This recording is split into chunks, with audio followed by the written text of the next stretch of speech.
I am the Executive Director for Student Life Programs and Services at the University of Toronto.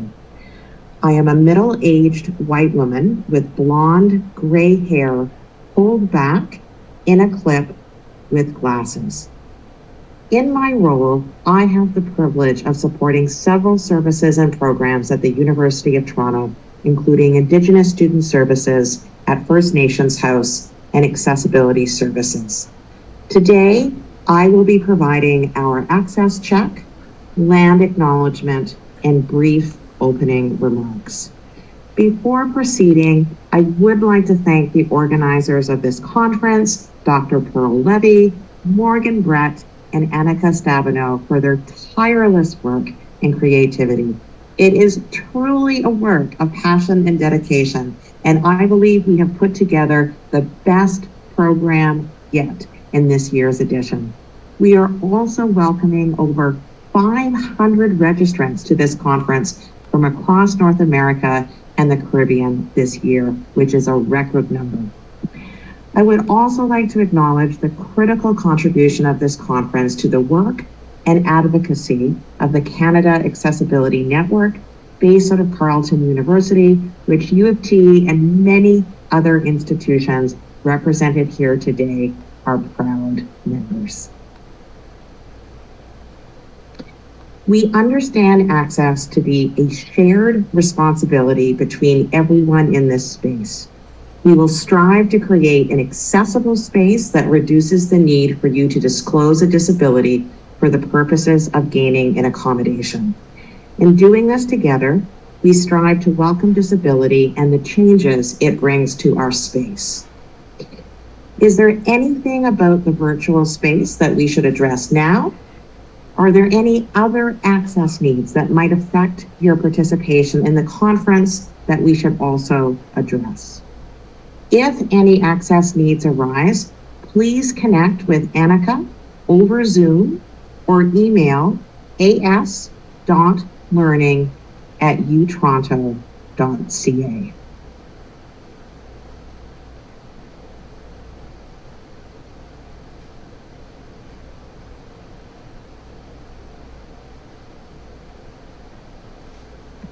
This year's conference includes participation and speakers from 4 different universities: the University of British Columbia, the University of Calgary, the University of North Carolina, and the University of Toronto.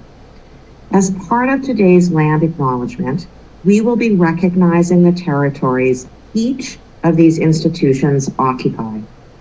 For those of us who are settlers on Turtle Island, I encourage you today to reflect on the land on which you are currently situated and the Indigenous nations who have cared for, maintained, and held ownership of that land over the centuries.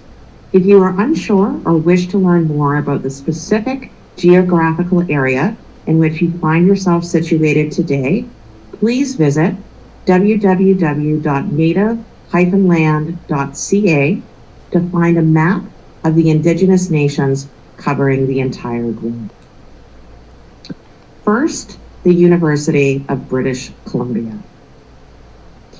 We respectfully acknowledge that the UBC Vancouver Point Grey Academic Campus is located on the traditional, ancestral, unceded territory of the Musqueam, and UBC operations in Vancouver more generally are also on the territories of the Squamish and Tsleil-Waututh. We respectfully acknowledge that the UBC Okanagan Academic Campus is situated on the traditional, ancestral, unceded territory of the Syilx Okanagan Nation. We respectfully acknowledge that the University of Northern BC Prince George Campus is located on the traditional territory of the Tlahtene, who are part of the Carrier First Nations. The University of Calgary. The University of Calgary, located in the heart of southern Alberta, both acknowledges and pays tribute to the traditional territories of the peoples of Treaty 7, which include the Blackfoot Confederacy, comprised of the Siksika, the Piikani, the Kainai, the Tsuut'ina, and the Stoney Nakoda, Chiniki, Bearspaw, and the Goodstoney First Nations.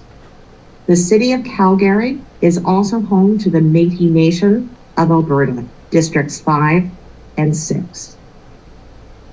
University of North Carolina. We want to acknowledge that this is the Indigenous land and was first inhabited by the first peoples of this land. This land was stolen from them. North Carolina is home to the largest population of any state east of the Mississippi River. North Carolina is home to 8 state-recognized tribes, which include Oknacheeni Band of Suponi Indian Nation, Kailawa Suponi Tribe, Wakamasuan Tribe, Suponi Tribe, Lumbee Tribe of North Carolina, Mahara Nation, Coharie Tribe, Eastern Band of the Cherokee. It is also home to the Tuscarora Nation. We recognize and respect their brilliance, gifts, and contributions past, present, and future. They are a living legacy. The University of Toronto. We wish to acknowledge this land on which the University of Toronto operates. For thousands of years, it has been the traditional land of the Huron-Wendat, the Seneca, and the Mississaugas of the Credit. Today, this meeting place is still the home to many Indigenous peoples from across Turtle Island, and we are grateful to have the opportunity to work on this land. In the opening remarks today, I'd like to briefly take the land acknowledgements I have just read and reflect on what these mean in the context of our work as accessibility and disability professionals. For those of us who are settlers on Turtle Island, I think we would all agree that our profession has a critical role and responsibility in the journey towards truth and reconciliation with Indigenous peoples. How and where we begin this journey, however, is a harder question. But I also believe it is one of the most critical issues that stand before us today that needs to be addressed. I would suggest that a first step in this journey is a genuine acceptance and understanding that our work as accessibility and disability professionals is deeply rooted in a Western medical legal model that is not only unfamiliar, but antithetical to Indigenous teachings and values.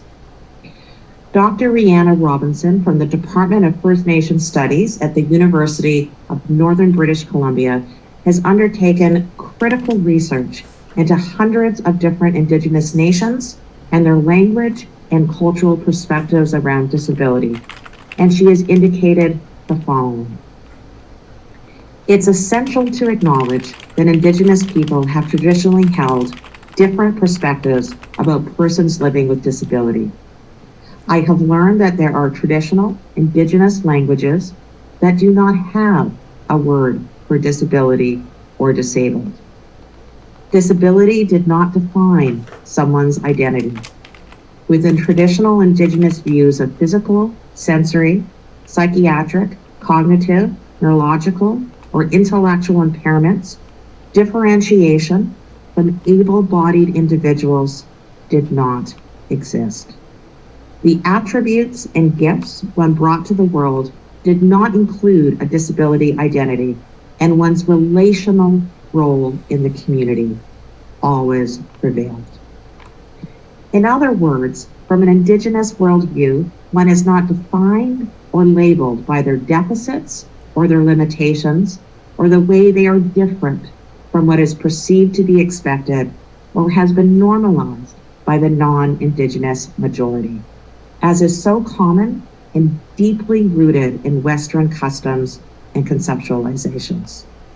And so, I would suggest another step in our journey towards reconciliation is the acknowledgement that this inherent bias towards a Western medical legal model of disability leads to the exclusion of Indigenous students from our services and supports, and this must change.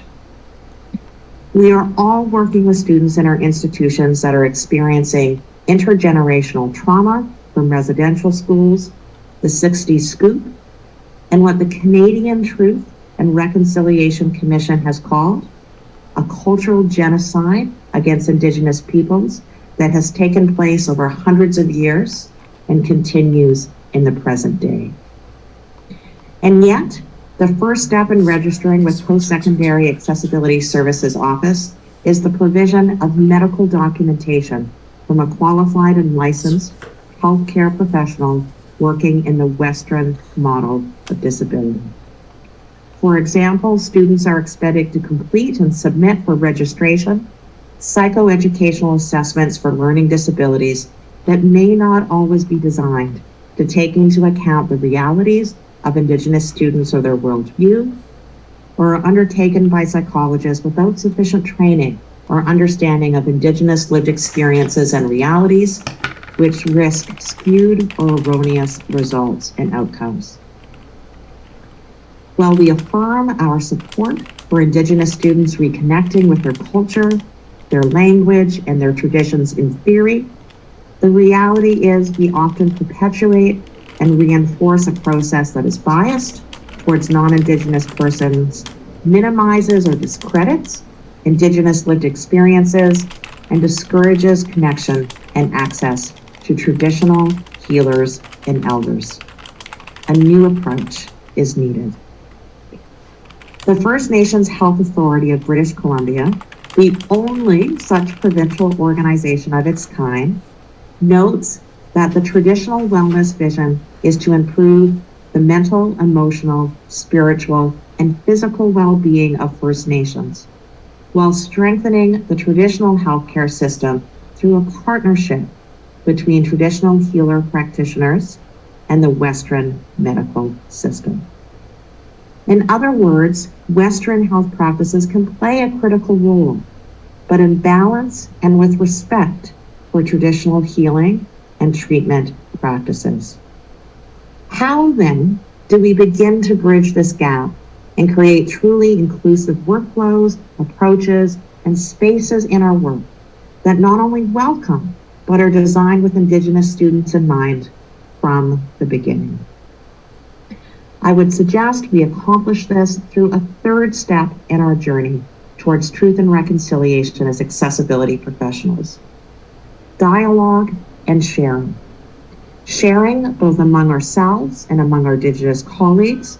And the good news is that this work has already begun. I'd like to recognize recent efforts by the Director of Wellbeing and Accessibility at UBC Okanagan. In the fall of last year, Gaia brought over 60 representatives from various post-secondary accessibility and health and wellness offices across Canada together for dialogue and the sharing of ideas and strategies they had implemented in their institution in an effort to decolonize accessibility and health and well-being offices. I'd also like to recognize the efforts of Dr. Nelson, Assistant Professor in the School and Applied Child Psychology at UBC. Their research focuses on the experience of Indigenous caregivers within Western systems, including the assessment and diagnosis process. Dr. Nelson has worked with all the Ontario University accessibility offices through IDIA to provide training and dialogue around understanding and identifying cultural bias in psychoeducational testing as it respects Indigenous persons. This type of specific training and understanding must continue and be expanded in our work. I know there is even more work being done in your own spaces at your own institutions that could likely take up an entire day of discussion. And this is a good news story. U of T, for example, has created new Indigenous accessibility advisor and student liaison roles, has undertaken an indigenization of space initiative, and created new documentation options for Indigenous healers and elders in consultation with community leaders and experts.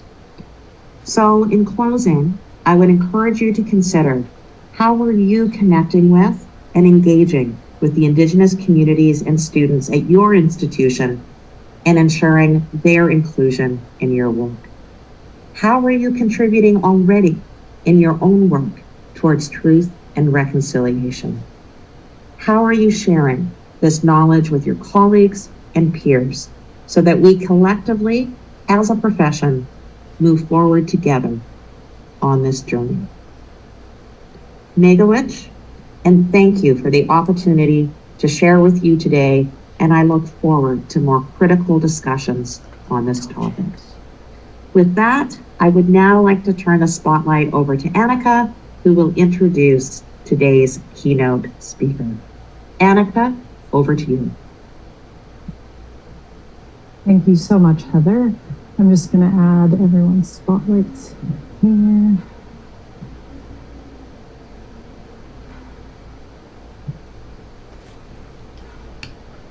Okay.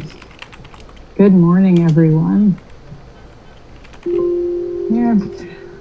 So I'm Annika Stabno. I'm the Experiential Learning Accommodations Coordinator at Accessibility Services at the University of Toronto. I'm a white woman in my early 30s with short brown hair, maroon glasses, and I'm wearing a white colored shirt with blue sea creatures on it. I will be the session host for our first keynote. This session will be an interview where I pose questions to be answered by our keynote. There'll be a time at the end for participants to ask questions using the Q&A feature. It is my pleasure to introduce our first keynote speaker, Dr. Lilia Bakieva-Wheatcraft. Dr. Bakieva-Wheatcraft is an autistic psychiatrist originally from Kazakhstan.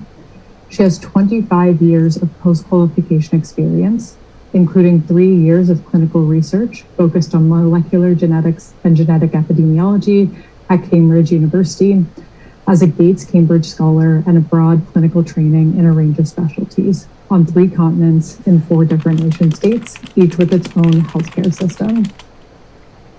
That rich professional experience combined with personal lived experience of both autism and ADHD, as well as experience of raising 2 ODHD kids in cosmopolitan Britain, married to an ODHD man who relocated to Britain from America for his wife. This multifaceted, multicultural life is what produced Autistic from First Principles, the unique framework for understanding neurodivergent minds.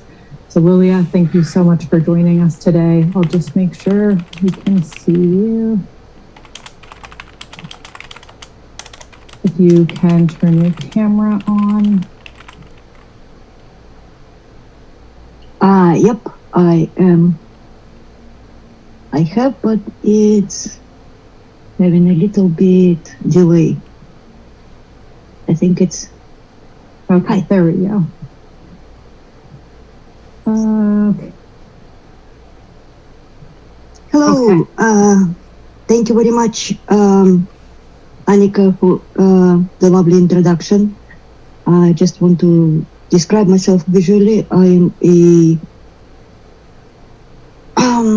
white slash Asian, Central Asian woman in her 40s. I have brown hair and green almond shaped eyes, straight nose and big eyebrows. My hair is worn on the back of my head in a bun, and I'm also wearing square-ish glasses and large noise cancelling headphones that also I use to conduct video conferences. Perfect, thank you so much. So for my first question today, I was wondering if you could share a bit of your story, what made you want to practice psychiatry in the first place. Tell us a bit about yourself. Right, well,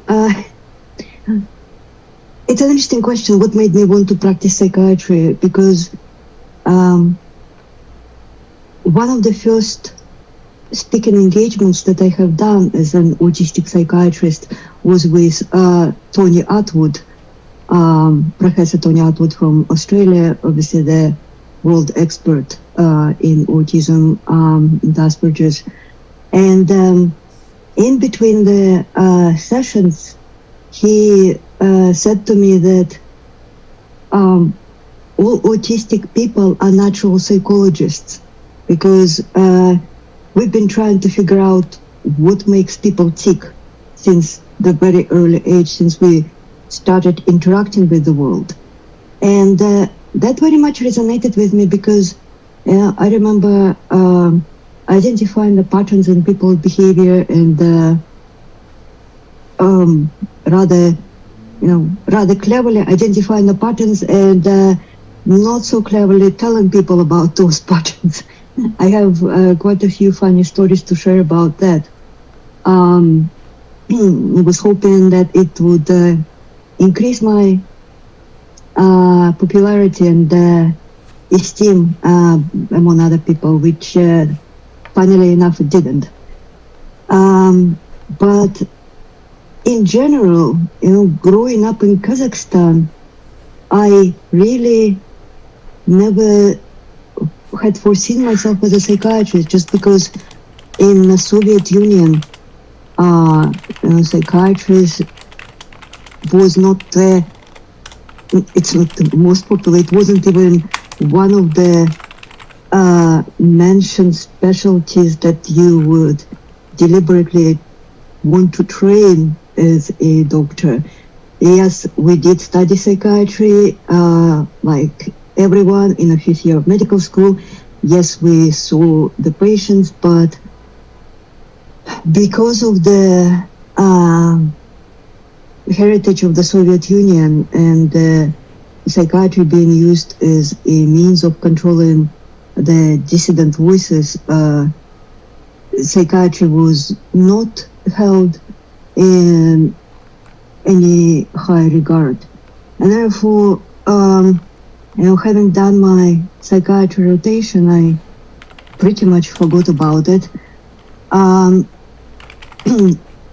Because I was the top of the medical school, and I was, so to speak, prodigy child, having qualified as a doctor at age 19, I was allowed to train in surgery, which was one of the first ones. In Kazakhstan, very patriarchal society, where surgery was the field, not just male dominated, but male exclusive. There were only 2 female surgeons in the country of 15 million population and about 50,000 doctors, I believe. So I did my 2 years training in surgery, which was equivalent to basic surgical training in this country, and then was fortunate enough to win the Gates Cambridge Scholarship. Did 3 years of research, and after that started practicing in the UK. And as an ADHD person, so autistic and ADHD, there has always been this sort of tension in my life between getting bored easily as an ADHD person and wanting stability and predictability and the sense of mastery, coming more sort of from the autistic side of me. And so I traveled through about a dozen of specialties, from one to another, trying to find myself a place where I would be sufficiently challenged and not bored. Eventually, I thought I settled down in general practice, but then a personality clash with my trainer, who, didn't feel that I should be allowed to have individuality in the sense of wanting to have some time to myself, doing some routine tasks in my office. He would insist that I would do them in the common room, which I was really unable to cope with. So I had a personality clash with him, and I had to leave general practice. Or I felt I had to leave. I wasn't kicked out, but I had to leave that practice, go to a different general practice surgery, and I felt it. There was no promise that the same thing wouldn't develop all over again. I didn't understand what I was doing wrong.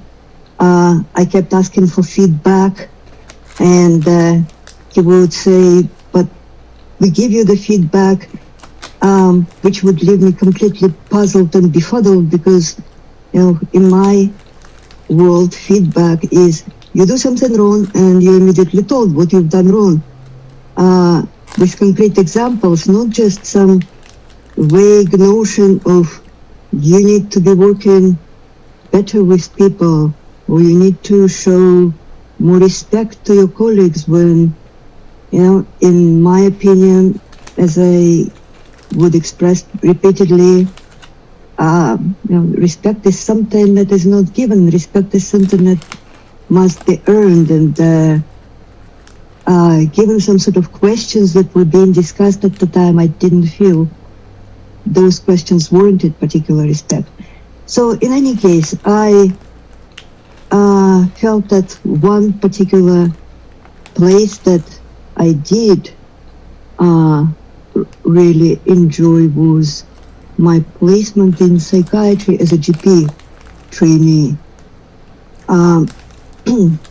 Not only it was varied and interesting, it was also quite challenging, if traumatic, because I had a 1 in a million chance where my trainer, my consultant, was assaulted by a patient, literally in front of me during a ward round, and he went off sick for 6 weeks, and I had to cope with it, with his absence, and went, as he said, went beyond the call of duty, picking up some of his clinics and doing things that, looking back, I'm surprised that I was allowed to do, but there was always an oversight by his colleagues. But I felt a sense of empowerment. I felt sense of connection with people. I felt sense of working well with the team for the first time in my life. And so I applied for psychiatry training place, and I was accepted.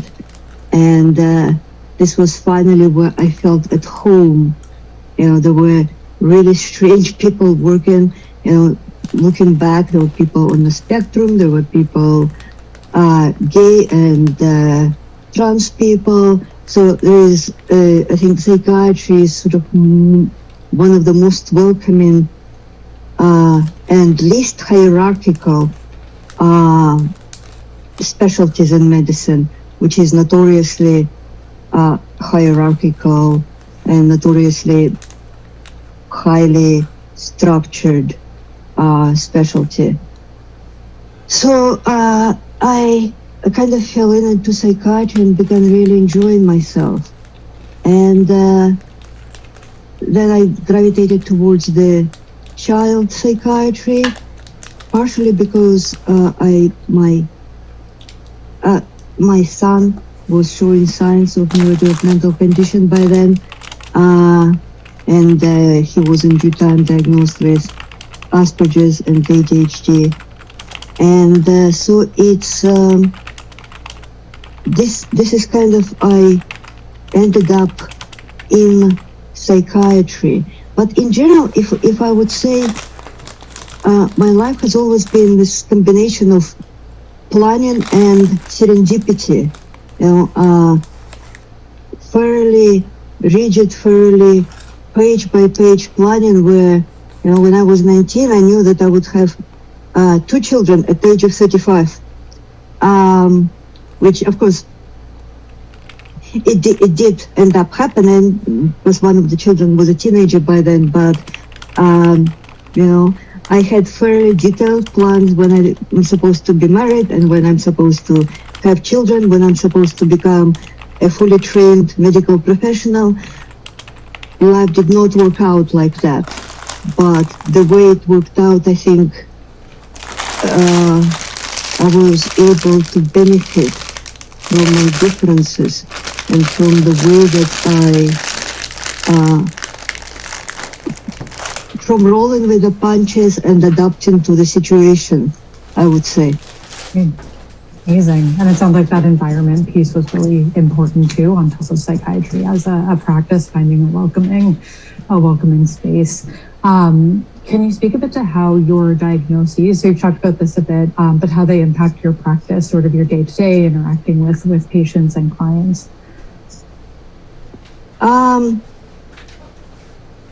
Again, you know, my diagnosis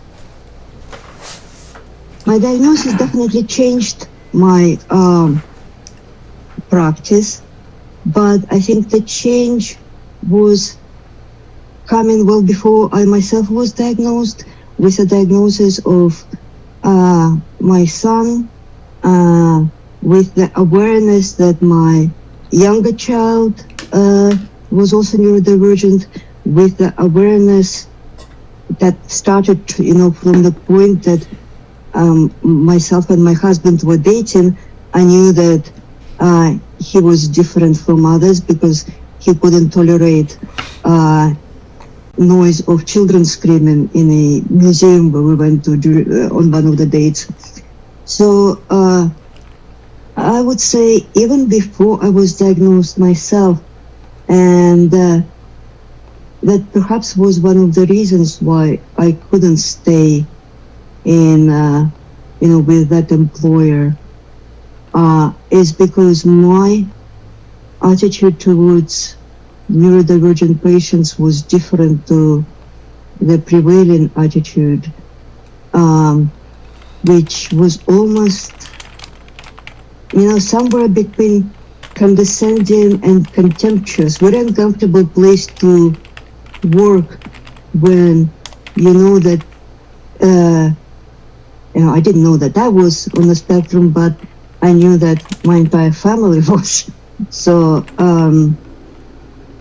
you know, everything against me was rebelling against that. Everything in me was rebelling against that kind of attitude, and made it very difficult for me to continue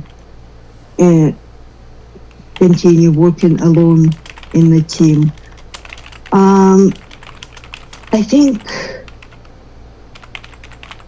one of the things that the patients themselves remarked when I was working in the child adolescent psychiatry, now I'm working primarily with adults, but when I was working in child adolescent psychiatry in the NHS, the things that patients remarked on the most was how approachable I was and how I seemed to get it. And mind you, at the time I was following the professional rules that do not allow you to disclose personal details to the patient. So none of them knew that I had autism and ADHD in my family. But I spent a lot of time talking to my husband. I spent a lot of time talking to my son, who by then was about 11, 13, and fairly precocious and hyperlexic 11, 13-year-old. And so I knew how each of them saw the world and what was similar and what was different about their viewpoint and my viewpoint. And that allowed me to learn a vital lesson that I think many medical professionals still haven't learned, that you cannot make assumptions about the intentions, the drivers behind the behavior, without understanding the other person's perspective fully. And I always sought to understand that perspective, and I always empathized with the parents as a parent. And actually, it is interesting about the sharing of personal information and the professionals' rules and regulations that ban you from doing so. Because when my younger child was referred for an assessment and treatment of ADHD, we went to see a pediatrician who was very late, as always, because it's NHS and we're all overworked and underpaid, and we are scheduled at the impossible time intervals that do not allow for proper patient contact. So if you're conscientious and actually spend as long with the patient as you need to spend with them, you're going to run late. So she was terribly late, and she was very apologetic. And one of the first things she said was that she has a son who has ADHD. And before she said that, my attitude as a parent of a child with ADHD who just came to see another healthcare professional was like, what do you know? What could you possibly know about what it's like to live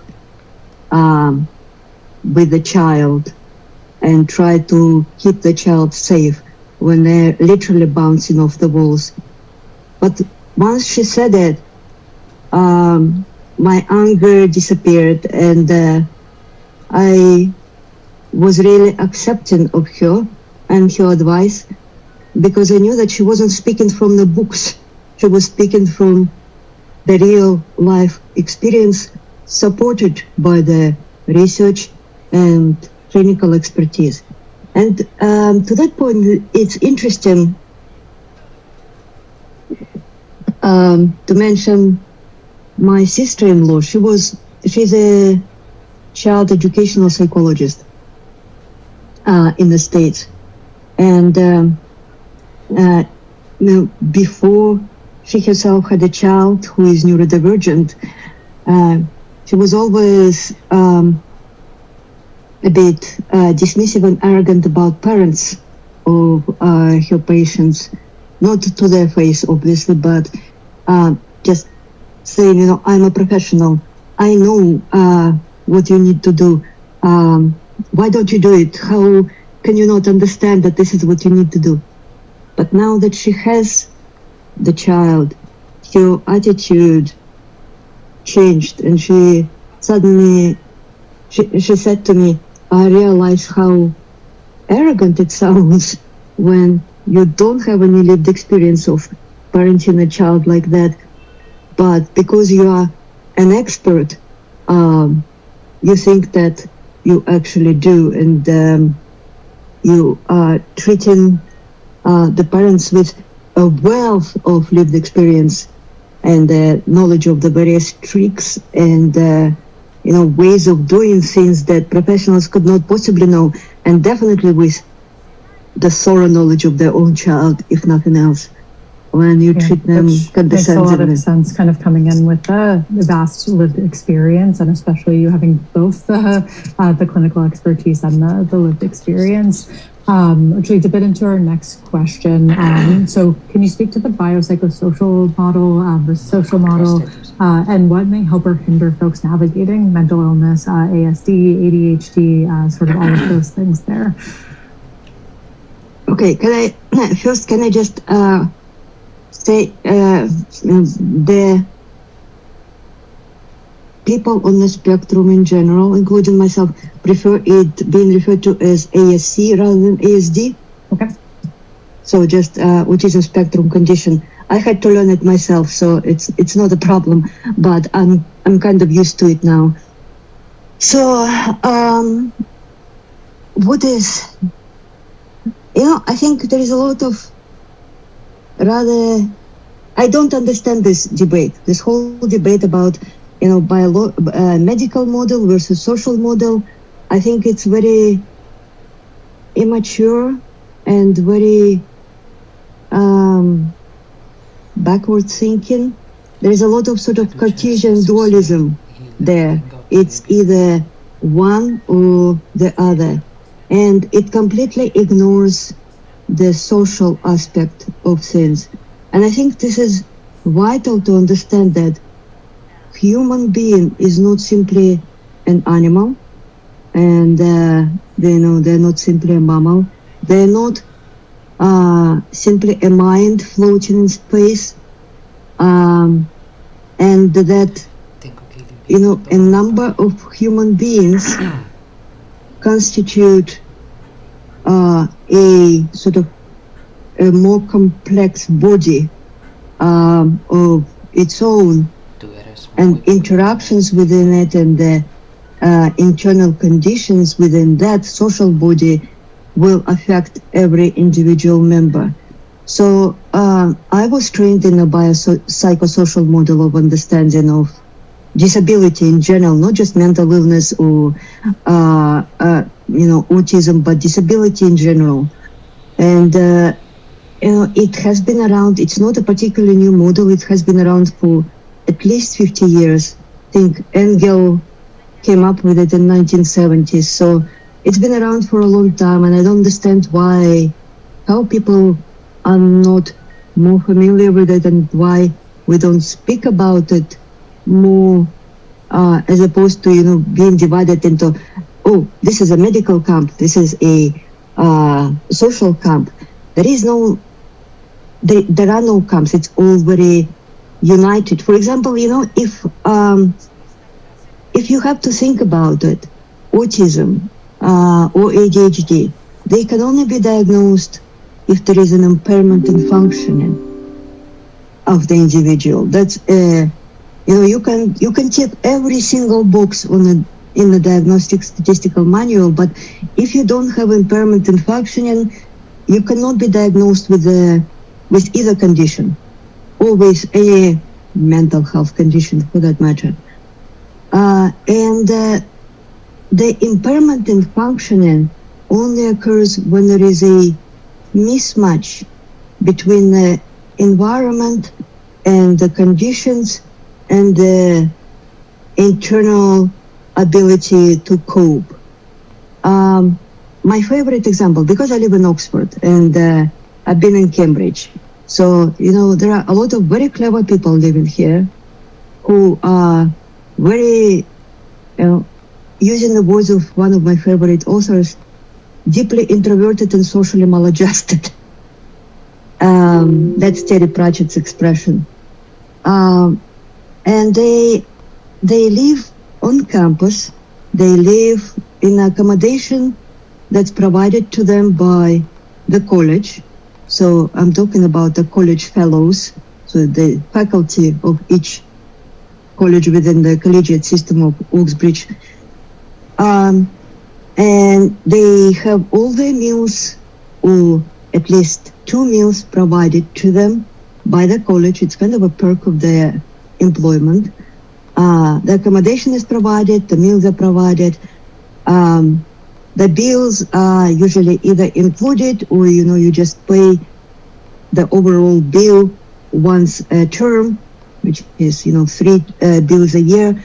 There is not much in terms of executive overload that you can expect. All you have to do is work on your research, or in autistic jargon, on your special interest. And they cope fine. Whereas a sibling of the sibling of that fellow, I'm actually seeing currently a person who is a sibling of a Cambridge fellow. A sibling is working, a high-level post in the UN,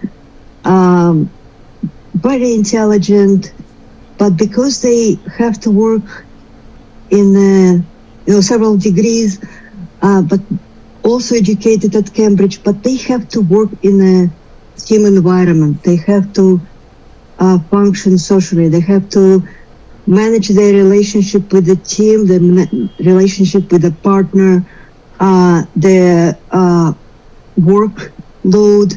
They have to keep their scheduling and executive function always on top. And earlier or later, they will compensate to a point, but earlier or later they will burn out. And this is the point where they get diagnosed with autism. So I think without the social component, you can have psychological and biological predilection for autism or mental illness or any kind of bodily disability, but without the social component, the impact may not be there. At the same time, the social environment may be abysmal, but without the predilection, which is on biological, genetic level, and psychological, perhaps as a result of trauma, without the predilection and predisposition for developing the condition, you're not going to get it, even if the social environment is very difficult. So yes, I think we really need to come up to view disability in general, but especially mental health diagnosis, including the autism and ADHD, as a biopsychosocial, in the view of the biopsychosocial model. Yeah, I agree, and I think speaks as well to the social model of disability, whereas the environment can be so important on how someone's functioning, and they may have very different impacts in a different environment, as you said too. So I'm going to skip ahead to our neurodiversity question because we were just talking about language as well in ASD versus ASC. So as we know, neurodiversity has been a really big buzzword lately and can be applied to various disabilities. Can you speak a bit to the language we use when it comes to neurodiversity or different diagnoses or neurodevelopment conditions, everything there? It's a very complex topic actually, and I realized it even more when I spoke yesterday to somebody who is working for the US government. I was doing a consultation, and they have an employee who identifies as a neurodivergent, but they don't actually know the diagnosis or the condition or anything in the more narrow definition of the neurodivergence. And the person thought that neurodiversity encompasses, autism, ADHD, and maybe, dyspraxia, dyslexia. That was their understanding. And it kind of echoed my sentiment that I was only recently sharing with a friend that the general public has just caught up with the definition of neurodiversity as defining neurodevelopmental conditions. But the community has moved on already. Now neurodiversity is more, is used more in a sense of biodiversity, It's everything that involves different brains, different function of the brains, etc., which is more accurate in the sense of, if we compare it to biodiversity, this is what it means. But in the sense of being helpful to encourage the dialogue with the wider society, it's not particularly helpful at all. On the other hand, I also don't like the labels of autism, ADHD, dyspraxia, dyslexia. I think I don't mind the words by themselves. What I do mind is the stigma associated with them, and the stigma is plentiful, and I have encountered it every step of the way, since before and after my own diagnosis.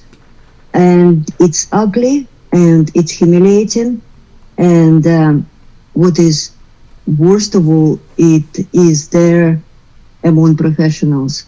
So in my opinion, I have been looking at the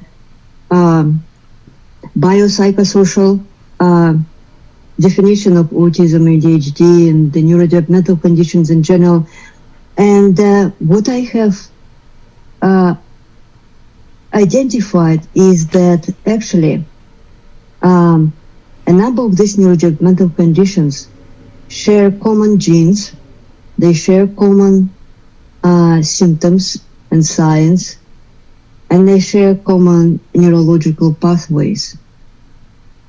Also, that is one thing, that is the argument, in terms of the common origin.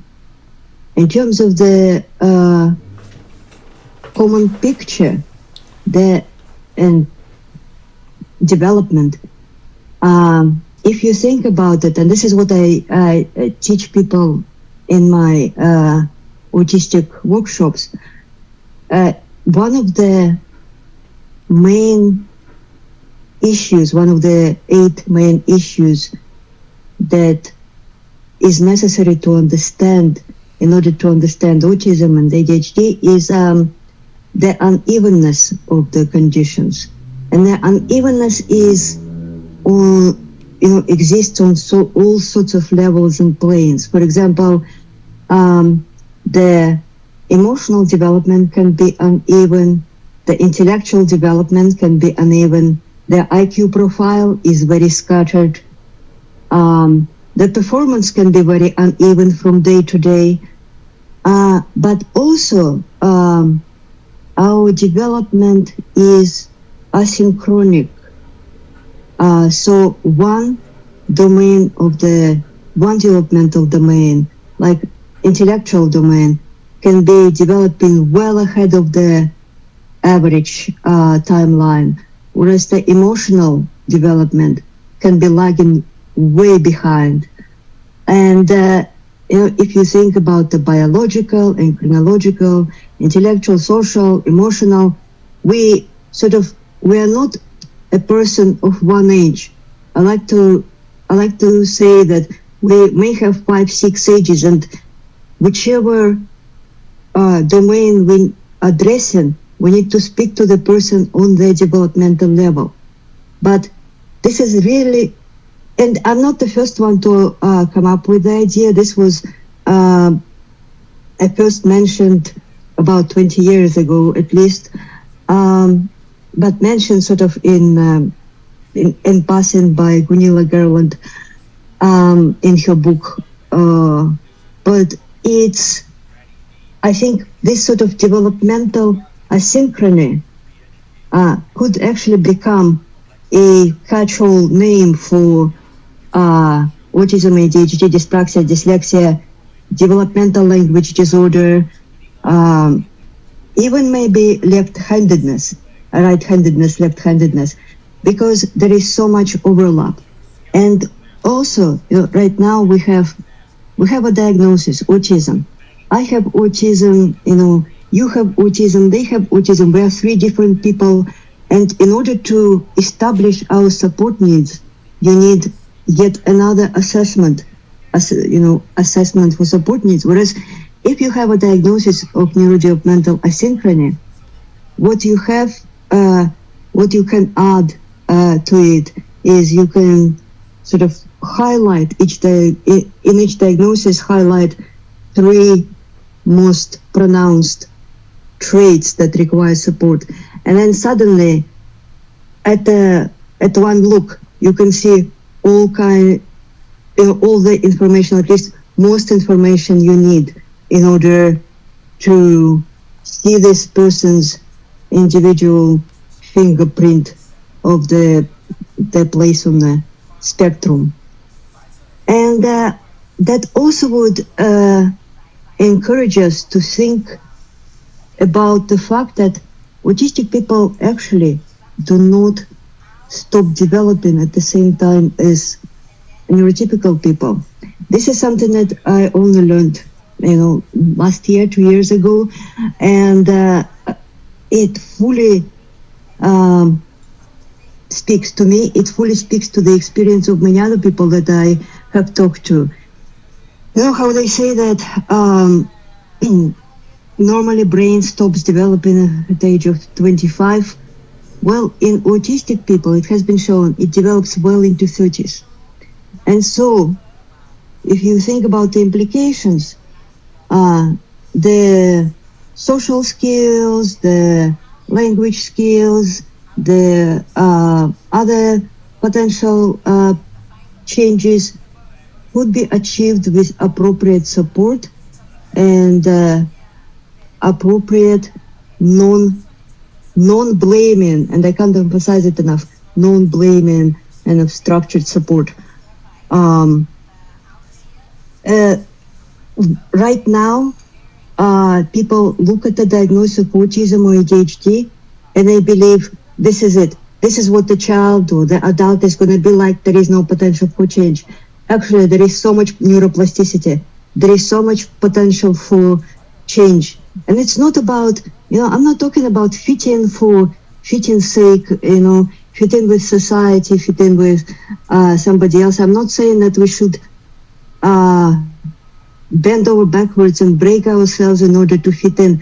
I'm saying we can develop for our own sake. We can develop the skills that we want to develop. But this ability for relatively late development, for neurodevelopmental asynchrony, needs to be appreciated. Very well said. Thank you. And I think exactly what we've been talking about is sort of recognizing everyone has different needs and to not be so focused on the diagnosis, but the impacts of that person and what they need and what their goals may be too. I'm going to combine the last question. We're going to try at 9:15 to get into Q&A, but okay if it's a bit over. So most people in our audience are either healthcare practitioners or educational providers, all who would interact with people on the spectrum, whether they're aware of it or not. Can you speak a bit to some of the myths and assumptions that have been made either with yourself or in a clinical environment or with patients, and any advice for practitioners or parents or people in general? I think in general, anybody who interacts with people in general, I would say, but especially if you know that the person is neurodivergent, you need to be curious. You have to be curious because you can't apply your assumptions to their motivations. And you have to understand what drives the actions that you are observing, that you're looking at. There is a very good, it's a small book, but it's very rich book written by a philosopher, British philosopher, Elizabeth Anscombe. It's called Intention. And she argues in it pretty successfully, in my opinion, how our judgment of an action should depend on the intention behind the action. Being so many people are in prison because of the violent assault on another person. And if you think about the autistic people with this kind of conviction, actually very often it's not a violent assault, it's just a meltdown in a stressful situation when another person got in the way. And if you don't understand it, you have to, you cannot avoid convicting the person. If you don't understand it, you cannot convict the person.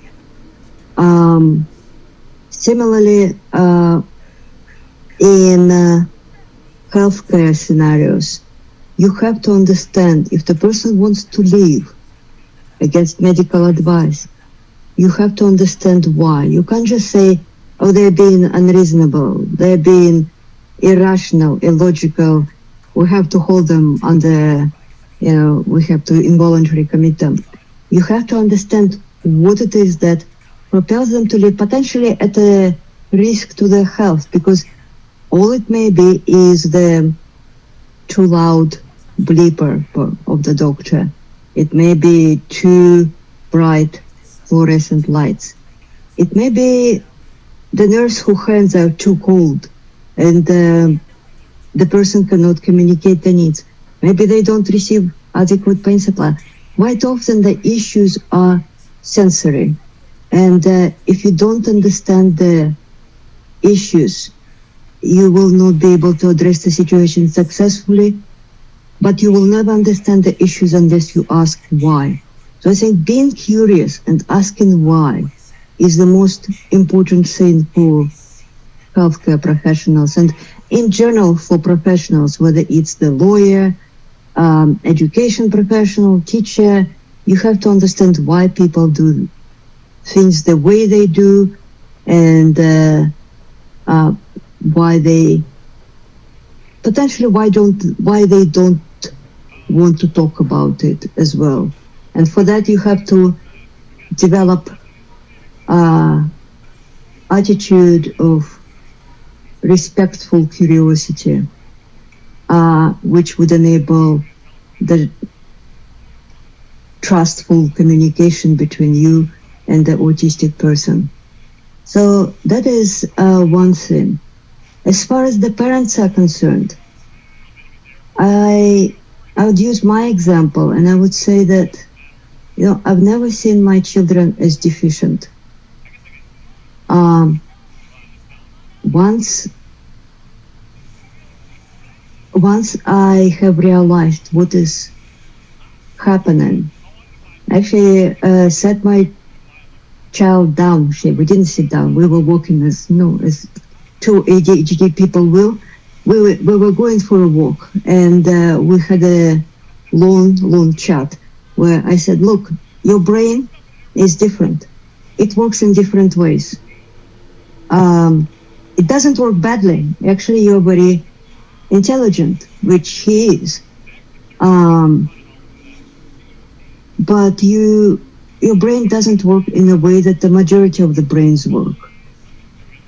What we need to do is we need to get you the support that you need with the weaknesses that you have. And then you will be able to shine with your strengths. Don't feel bad about the weaknesses you have. Yes, you are not athletic. It happens. Some people can be athletic and can be smart and can be 100 of other things, but you are unique and you are my child. And I love you the way that you are, and I will always be proud of you.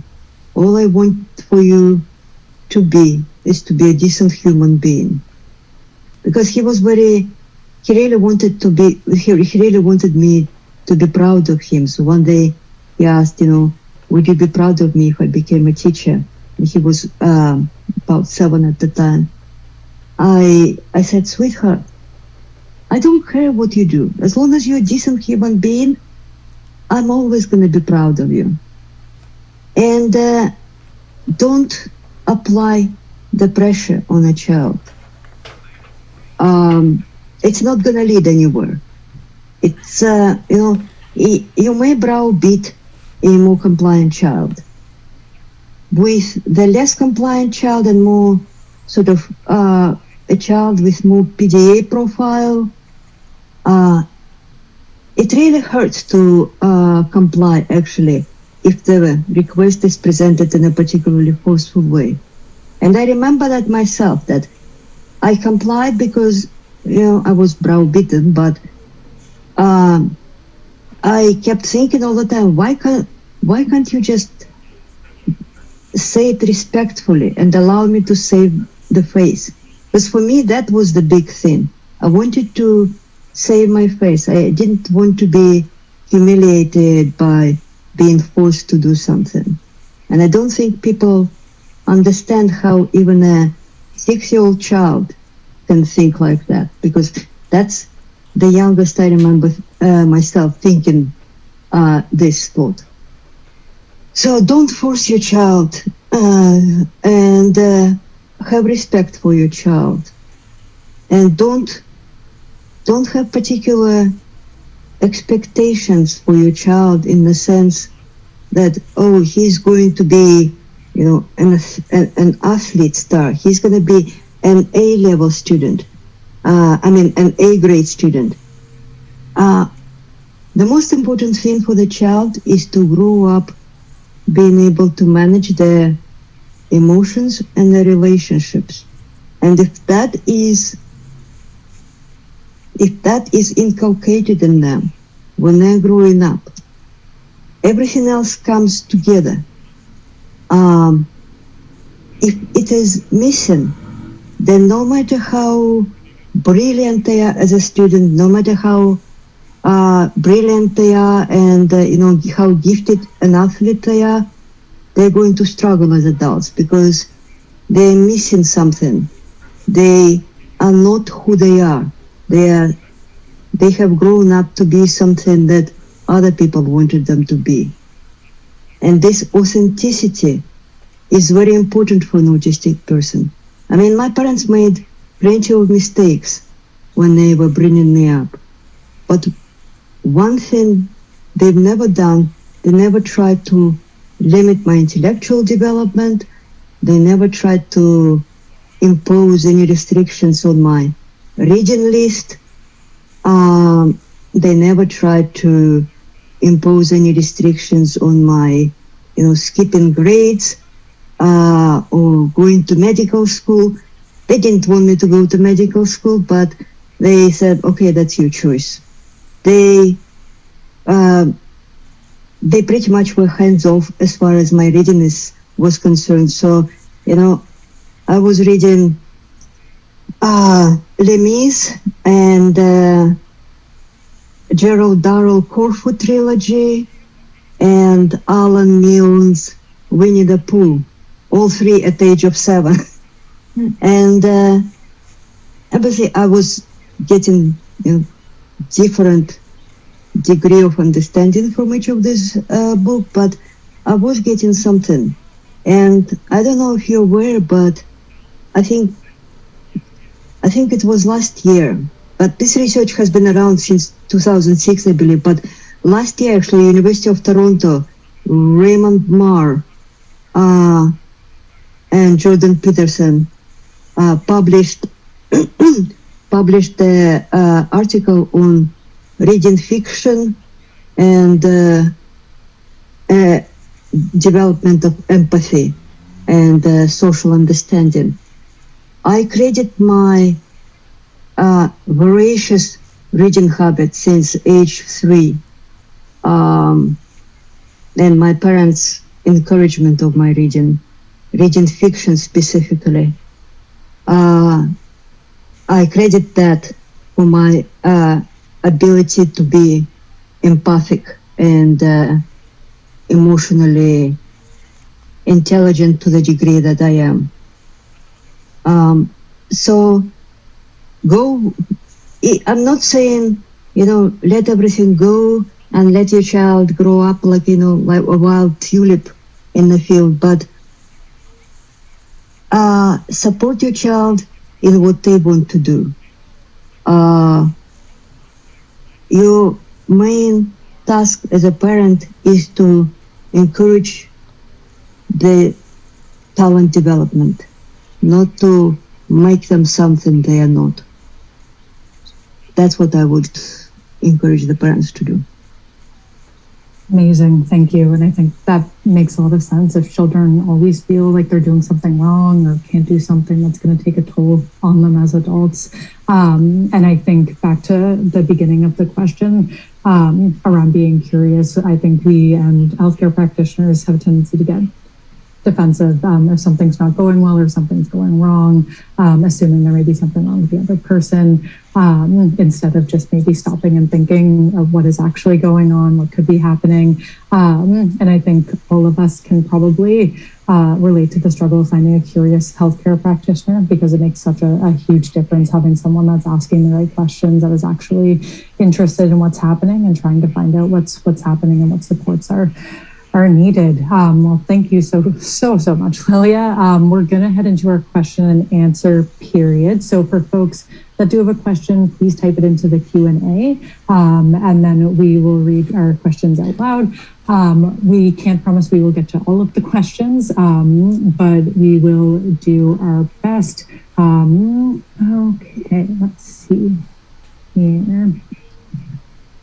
Okay, so we do have a question. Lilia, could you speak about helpful ways that professionals can share their personal connections to neurodiversity with students?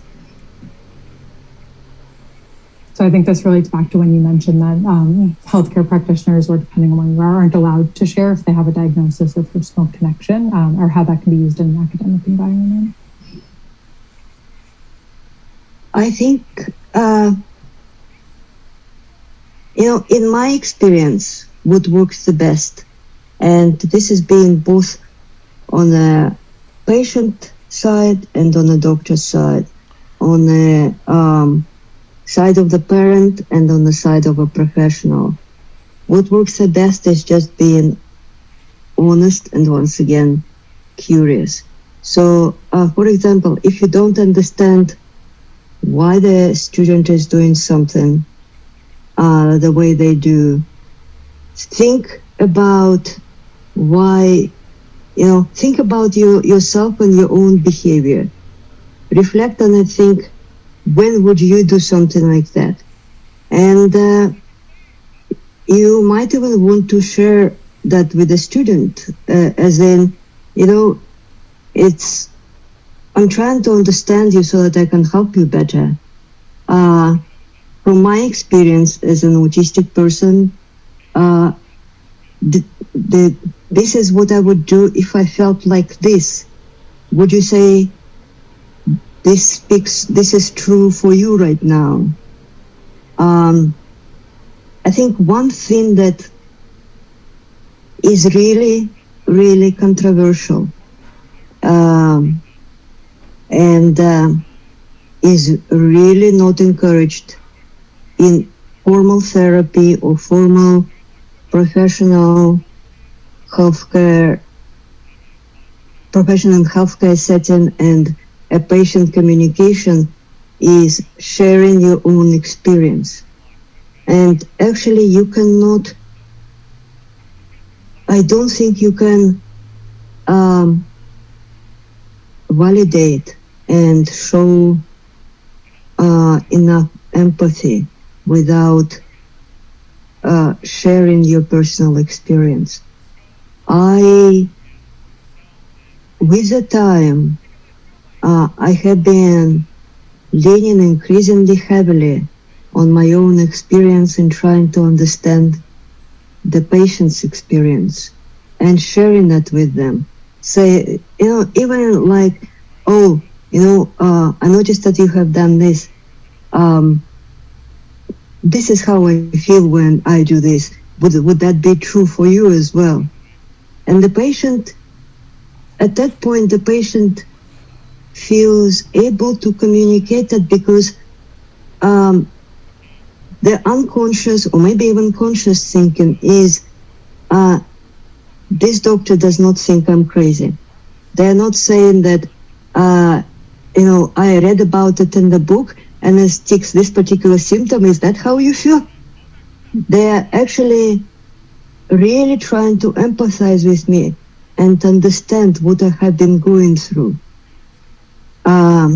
Without this, I would not have had quite a few important empathic connections, and certainly a couple of breakthrough revelations that informed my own thinking, even my own coping and definitely informed autistic model. Because, you know, as Jung said and Anthony Storr said, the therapy relationship goes both ways. It never goes one way. It always comes from healer is getting healed at the same time. Yeah, I completely agree. Thank you. And I think that takes me back to one of our other conferences. I think it was Dr. Justin Bollock that was speaking, and he was speaking about his experience having a mental health condition and working in a hospital. And he said the way the system is set up, both with schooling and the medical system in general, it stops people like me from becoming the practitioners that we need. So very much encouraging that we need more people with disabilities. We need more people with every type of diversity in the healthcare profession, as the representation really matters. And if we can, telling them and sharing that with them, I think can really make a difference too. Thank you. So we have another question here. So how do we navigate concerns about accommodations, so disability-related accommodations within, I'm going to assume, academia and post-secondary? So how do we navigate concerns about accommodations of a few at the potential negative impact of the majority? So they mentioned we get the most frequent pushback from faculty and leadership on requesting individual accommodations, saying that it may be an advantage or it may impact everyone else if we do this for this one specific person. How would we navigate those concerns, or any advice there? I would like to hear about accommodations that negatively impact other people. I can't imagine that. I mean, this is something that I have been battling against since I started the battle with my son when he was age 9. That other boys, you know, he went to boys only school, other boys will feel it's unfair. Well, you know, maybe, and I never made it a secret that, actually he never made it a secret himself that he was on the spectrum, to the point that when he was 14, he gave a presentation at his school. I am Asperger's, and this is how it shows, you know, he's very on the ball. But how should it impact other people if not by pure envy? And if it's pure envy, that's due to lack of understanding. If it's due to lack of understanding, then it's education issue. They, you know, as I always said to my son's school, I'm happy to come and talk to the boys. I'm happy to come and talk to the faculty. If the faculty think that this is going to be somehow unfair. I think we need to distinguish between equality and equity. Yes, the equality demands that everybody does exams within, you know, a defined period of time. Equity demands that because my son's processing speed is on 30th centile and his verbal, non-verbal IQs are on 90th centile, 90. That means that equity demands he needs extra time for his exams. It's not about other boys, it's about my son. If other boys feel somehow hard done by, they need to have the reasons explained to them, and you have my complete release to do so. So I think when it comes to accommodations, one issue is education, but education demands maximum honesty on behalf of the person who is asking for accommodations. You know, in the ideal world, I would have everyone who's asking for accommodations willing to disclose everything related to the request, so that you know, for benefit of other people's, to manage the ill feelings if they arise, and to maximize the psychoeducational aspect of the request. But if that is not possible, well, I think the person still needs to sort of consider it and maybe revisit it with the accommodations office a few times. But even if they're not willing to disclose everything, I'm sure it can be disclosed. It's obvious that they have a disability, if they have accommodation. So why should other people feel jealous about it? Why should they feel hard done by? I'm disabled, so you envy me? That is, that kind of doesn't make any sense.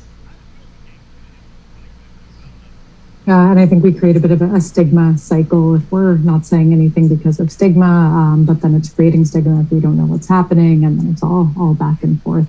Precisely. I agree. I'd like to see an accommodation that is putting other folks at a disadvantage instead of just leveling the playing field, providing equity to everyone ultimately, which is the goal. Okay, our next question is, in your perspective, so this was back when we were chatting about ASD versus ASC. How would using ASD be different from using ADHD or other autism terminology? I agree about labeling people as something to avoid. So how is ASD versus ASC not another label? Which I think we chatted a bit about this, but anything to elaborate on? Well, it's just something I learned when I first started in the community, that it's autism spectrum condition, not autism spectrum disorder. I mean, with ADHD, you can't avoid it at this point. But I guess this is another reason why, personally, I would prefer the concept of neurodevelopmental asynchrony, because it doesn't have any condition or disorder or anything negative about it. It just reflects the fact that we're different, we're asynchronically developing. But in terms of the difference between ASD and ADHD, if it was ADHS, I don't think it would catch. But the ASD and ADHD, people in the community feel it's more respectful and less stigmatizing to say ASC. That makes sense. And I think ASD, and I could be wrong here, it's also like a newer term, like even saying autism spectrum disorder as opposed to autism, Asperger's, sort of everything there, versus ADHD or ADD has been the case for quite some time in the public vernacular as well. Yeah. Okay. So one more question here. And I think you did speak a bit to this as well, but what have your children found most helpful from their experiences with educators? What my children have found most helpful or most supportive? Okay. I guess, okay. Would that, that is interesting. That's an interesting question. I think it depends. It depends on what we're talking about. I think in the grand scheme of things, again, it all comes down to basic respect, okay? And our son went to private school, exceedingly expensive private school, but I could not send him to any other school because all the primary schools that I visited when I was working in child adolescent psychiatry, I saw teachers yelling at children, and I could not imagine my child surviving psychologically intact, being yelled at every single day, or at least in a close proximity of being of a child who is yelled at. So I think, first of all, it's a calm and emotionally balanced environment. And I guess that just goes back to Maslow hierarchy and, sense of safety and security. The sense of being respected and appreciated just as a human being, not only as a creature, who is there to sit in the corner and not move about. In the sense of grades and mastery of the material, extra time, 25% extra time has been a lifeline, because this is from age 7, since our oldest son started formal schooling.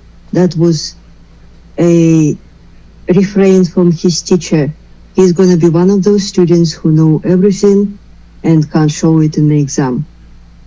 So the first thing we asked for once he got the diagnosis was extra time. The medication helped focus and helped sort of even out this uneven performance of the neurodivergence. So they both have been on stimulant medication during the school year.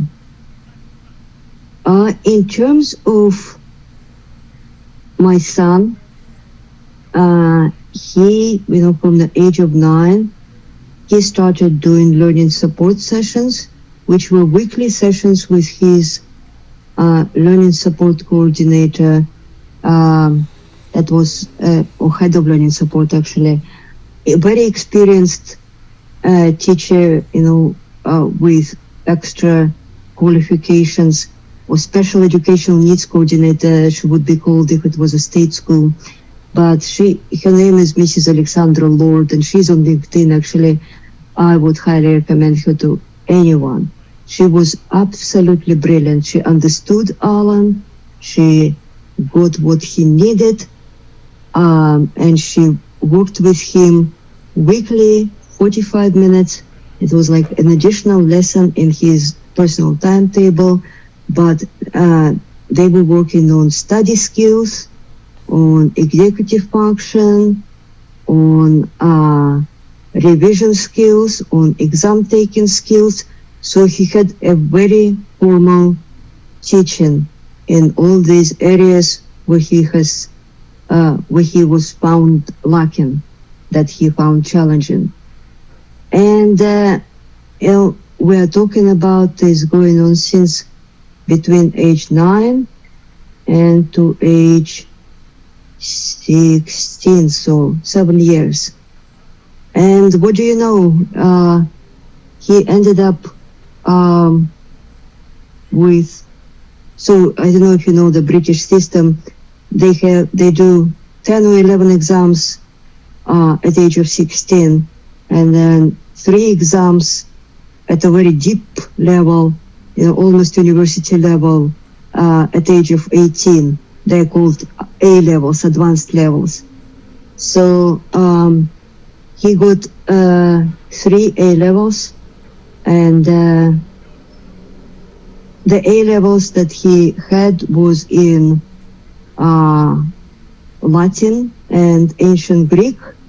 He got 9, which was the top score in both of the subjects. And then they didn't do A-level in history, they did Cambridge Pre-U, which is actually a harder qualification. And he received distinction 2, which is just one sort of below distinction 1, and it's equivalent to A star, essentially. Sorry, I have to boast, Oh, might as well, you have the platform. Yes. But it really sounds like a lot of supportive people and supportive environment to get there. Absolutely. And everything, being very attentive to his psychological well-being, we take our children seriously, When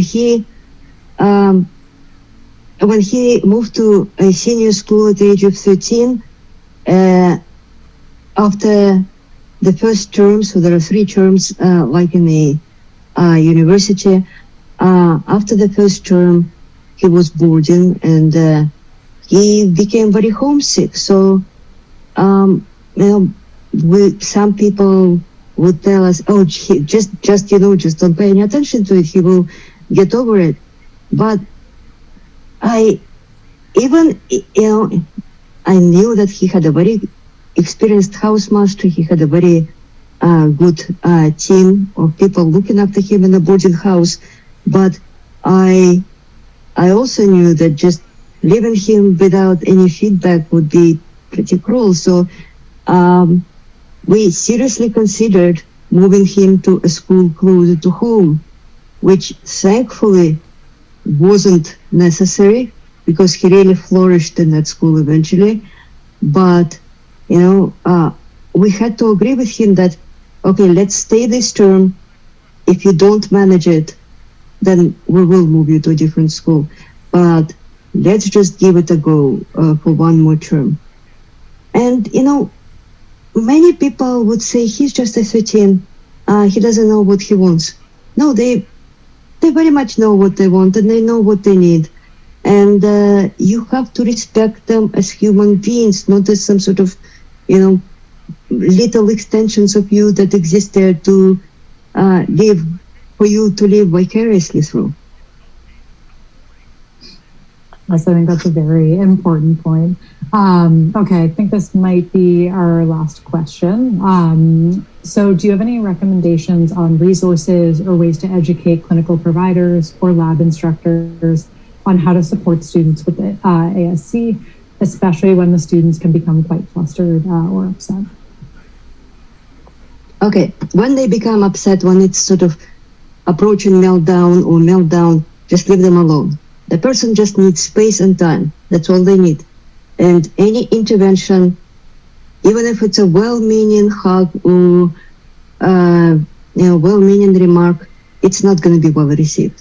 And in fact, you may well end up getting punched, and then you will be upset, and everybody will be upset. Just leave them be. They will calm down, and they will come back to you. If it's just getting in the sense of supporting them in general, I would say there are two models. I very much endorse my colleague's model of autistic space, which is something that you can run with without much training. And if you really want to understand the process of autistic thinking, the process of seeing the reality from the autistic point of view, I would really recommend attending Autistic. I'm currently finishing running a series of workshops with the online events, so you can watch the videos in the library of online events, or you can sign up for the online micro-learning course with weekly tutorials with me. And I know, it's something, it's my product, and I'm obviously prejudiced, but overwhelming majority of the students of these workshops who are all mental health care professionals. So they are counselors and therapists and psychologists. The overwhelming majority recommend this course to another, to a friend or to a colleague. So I'm happy to discuss it with you. I'm happy to, because it's a launch, I'm happy to negotiate the fees. For me, it is not about the money. For me, it is about making autistic people understood, because, I know that my children are autistic. My daughter-in-law is autistic. So, I'm going to have autistic grandchildren one day, and I want them to live in a better world. Amazing. Completely agree. And I think that's a really good note to end on as well, with a bit of hope for the future. So thank you so much for sharing your story as well as your professional expertise with us today. And I think now we're going to move into a break. But yeah, thank you so much, Lilia. Any final thoughts to share today? I just wanted to thank you for inviting me. I'm really grateful for the opportunity to share this message with you. Yeah, of course. Thank you so much. Okay, so next we will move into our break. So we will have a break until 11 a.m. And then at 11 a.m. we'll hear from Sari Springer in our next session, critical legal cases in professional faculty accommodation. So we will see you all at 11 a.m. Eastern Daylight Time. Thank you.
Welcome back, everyone. Hopefully everyone's sufficiently hydrated and caffeinated as needed during the break. My name is Mike Nicholson, and I have the privilege of serving as Director for Accessibility Services at St. George Campus. This is an honor I share with Tina Doyle from the University of Toronto Scarborough Campus and Elizabeth Martin of the University of Toronto Mississauga Campus. I also serve as chair of the Inter-University Disability Issues Association, which represents all of the Ontario University Accessibility Service offices. Today I'm joining you from downtown Toronto, where our office sits at the corner of College and Spadina.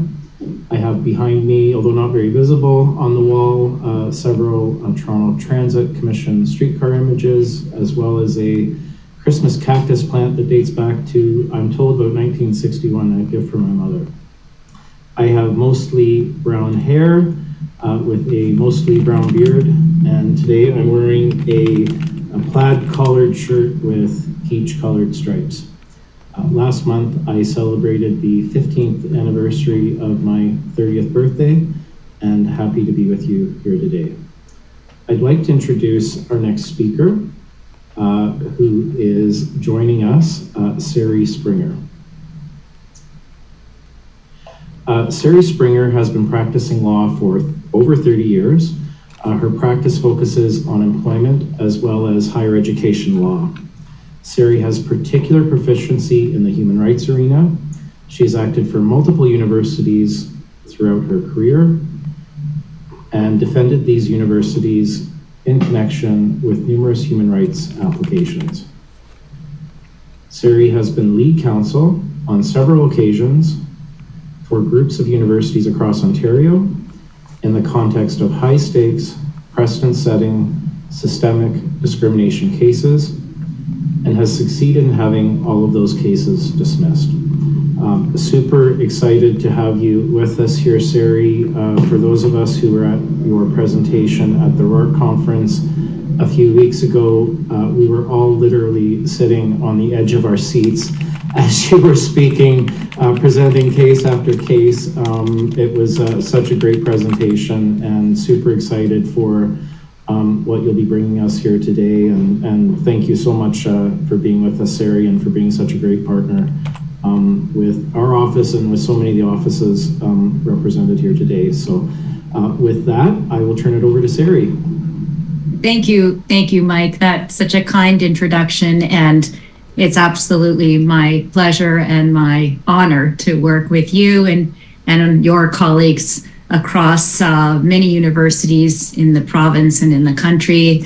As I always tell you and everyone else, this is really a labor of love, working with such esteemed, sophisticated, wonderful people and such an important topic. So as mentioned, my name is Sari Springer. For those of you who may be grappling with the pronunciation, long story short, it's short form for Sarah. My legal name is Sarah. My grandmother apparently called me Sari as a nickname when I was a baby, and it stuck, and I didn't even know my real name was Sarah until I opened up a passport when I was probably about 12 or 13 years old. I am probably not going to disclose my age, but let's just say I've been at this for quite some time. I have long brown hair. I'm wearing a sleeveless black dress, and most notable, I think, is my background, because I'm fortunate enough to have done the COVID move up to Lake Simcoe, and my background is the lovely forest and trees in my home office window. So on to the presentation at hand. So let me see, do I control these slides? Yes, here we go.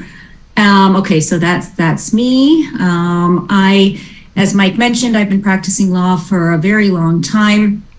I was at one particular law firm for about 25 years. I left that firm about 10 years ago to be the managing partner of a different law firm with Canadian presence, although it was an international law firm. And then about a year ago, I opened up my own practice because my workload had exploded to such an extent it just made sense to do it on my own. And the name of my new firm is called Pemberton Lane, which is the name of the street on which I now live. Okay, next slide, please. Okay, so the agenda for my presentation over the next hour and change is essentially threefold. So obviously, as we all know, I am a lawyer. So predominantly what I'm going to be focusing on is the legal framework for the accommodations of students in professional programs in higher education. And in order to do that, what I always like to do is start with the fundamentals, meaning the statute which governs this area of the law, which is the Human Rights Code, which I'll get to in a moment. Then what I really like to do, and Michael alluded to this earlier, is go through some notable case law from which we can all learn. I find going through case law is always such a wonderfully useful exercise because it's a terrific learning tool for all of us. And let me preface that by saying I've worked in many sectors, predominantly university, but as well in many other sectors. And you should all be extremely proud of yourselves for being really the leader of the pack in terms of accommodations of persons with disabilities. I hope this doesn't come across as patronizing, but really from the heart, the amount of effort, dedication, and sophistication that you all dedicate to this area is really unbelievably commendable. In most other sectors, in fairness, people do put time and effort into accommodation, but it's more of an afterthought as opposed to a discipline unto itself, which it is in the university sector. So hats off to all of you. No one wants to land at a human rights tribunal. In fact, very much to the contrary. So when I review these cases, please bear that in mind. I'm not doing it in any way to disparage, diminish, or in any way negate what the university has done thus far. it's always it's typically just an unfortunate turn of events that ends up arising to result in a university being called before the Human Rights Tribunal of Ontario.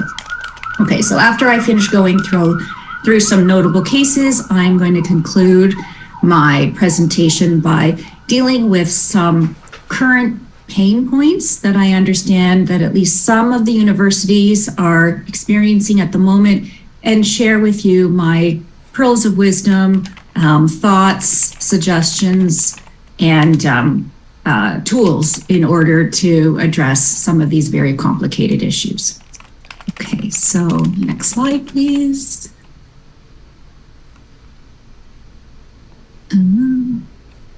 There we go. Okay, so the Ontario Human Rights Code, and forgive me for those of you who know this, I know many of you do, but I always find it's helpful to start with this refresher. So for those of us located in Ontario, the law that governs accommodation is called the Ontario Human Rights Code.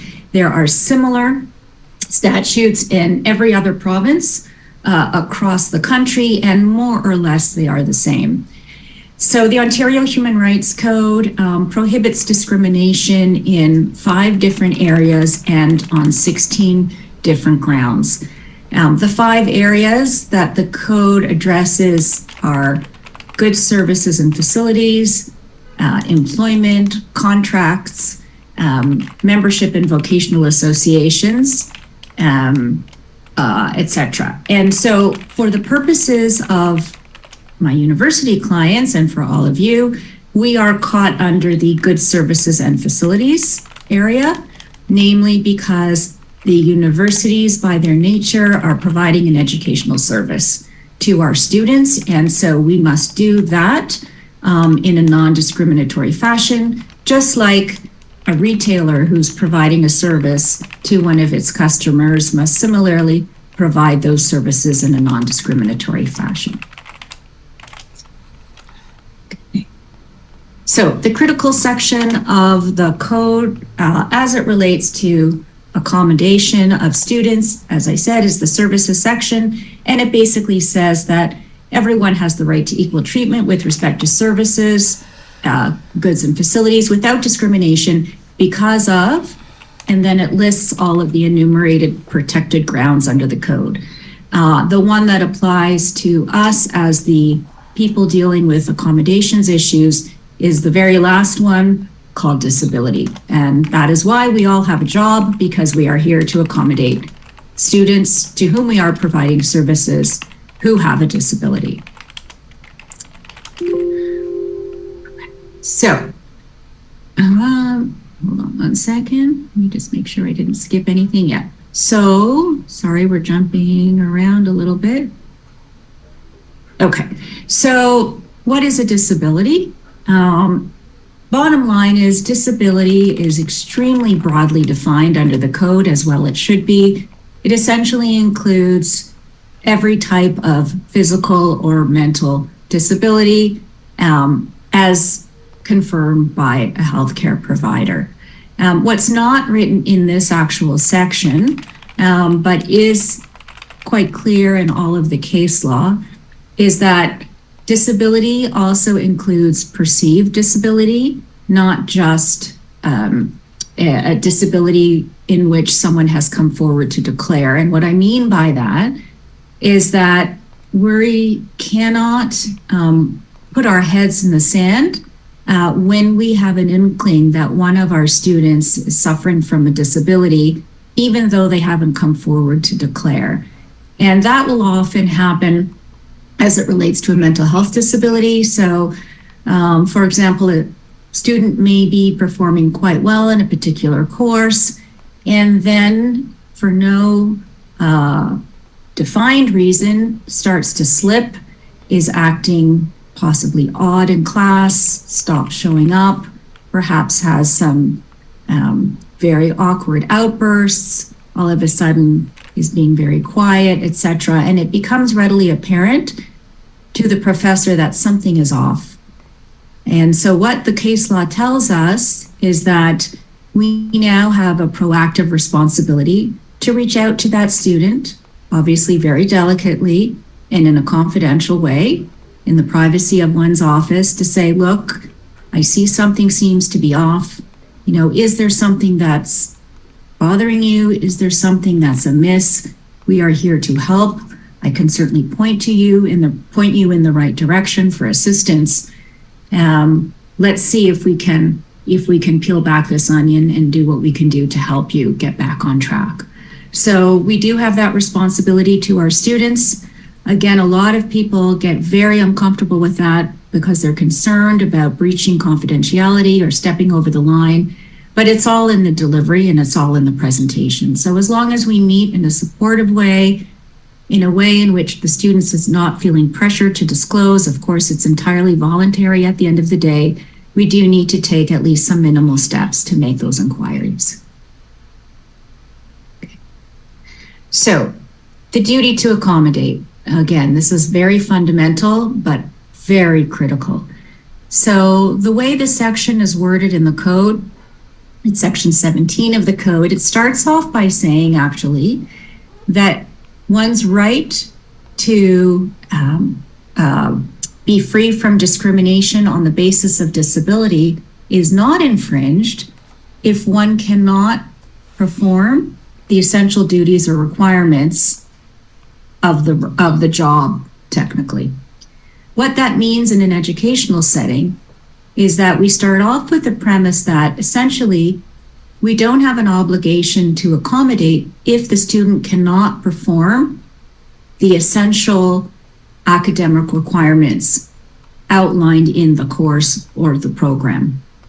However, and this is the big however, and again, this is why we all have jobs, the tribunal, which takes charge of ensuring people are adhering to the code, will not find a person is incapable of fulfilling the essential requirements of the course or the program unless we, the university, first attempt accommodation, but that accommodation simply cannot be achieved because of undue hardship.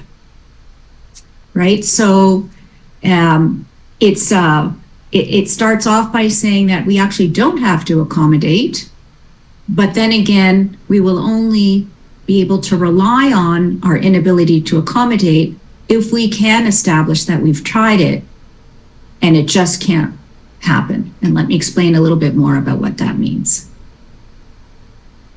So the code is very precise in terms of what the undue hardship elements include.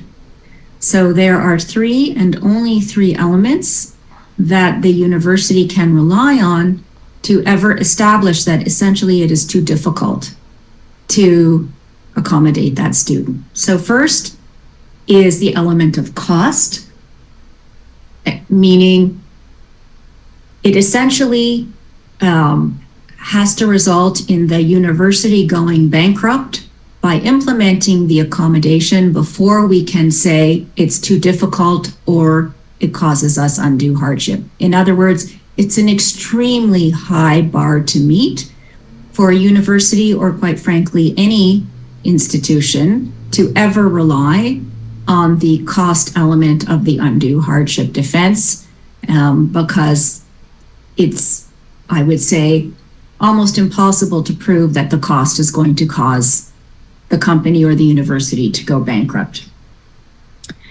The next element of the undue hardship defense is outside sources of funding. And what that means is that in addition to looking inward to our internal sources of funding to fund the accommodation, we also have to look at outside sources of funding. So perhaps governmental, bursaries, or other similar organizations to assist disabled individuals with whatever disability they have, whether it's vision impaired, hearing impaired, etc. So we have to look internally. We also have to look externally.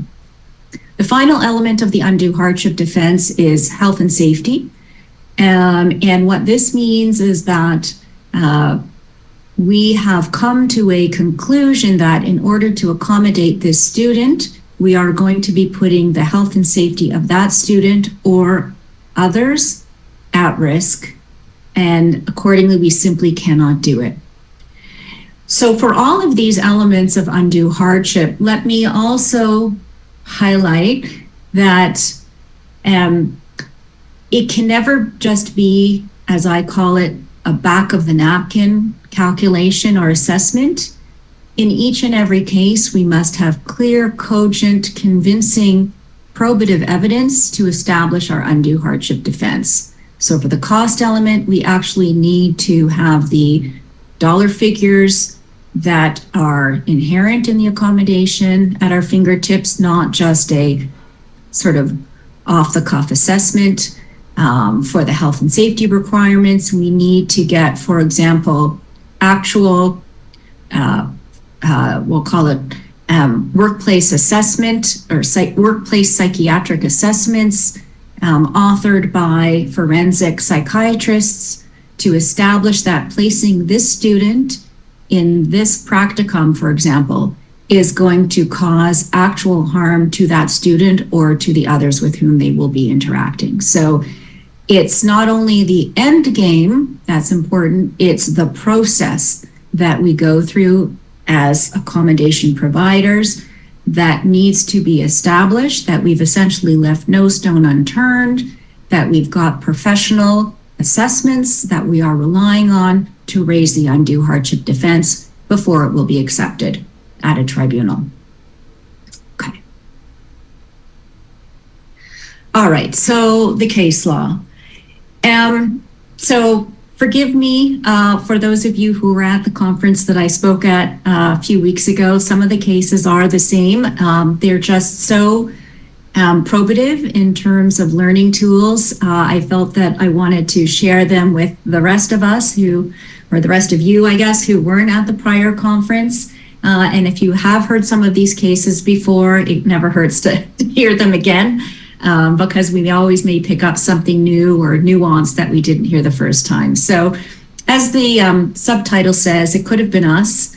So again, I always make it a point to review all new reported cases that are released from the various human rights tribunals across the country, because they are such fabulous learning tools. Because as I said at the outset, no one in the university sector ever sets out on a path to deliberately discriminate against a student. We are all in it because we want to assist the students. We want to ensure that they are receiving the most appropriate form of accommodation so that they succeed. That is the whole raison d'etre of our various offices.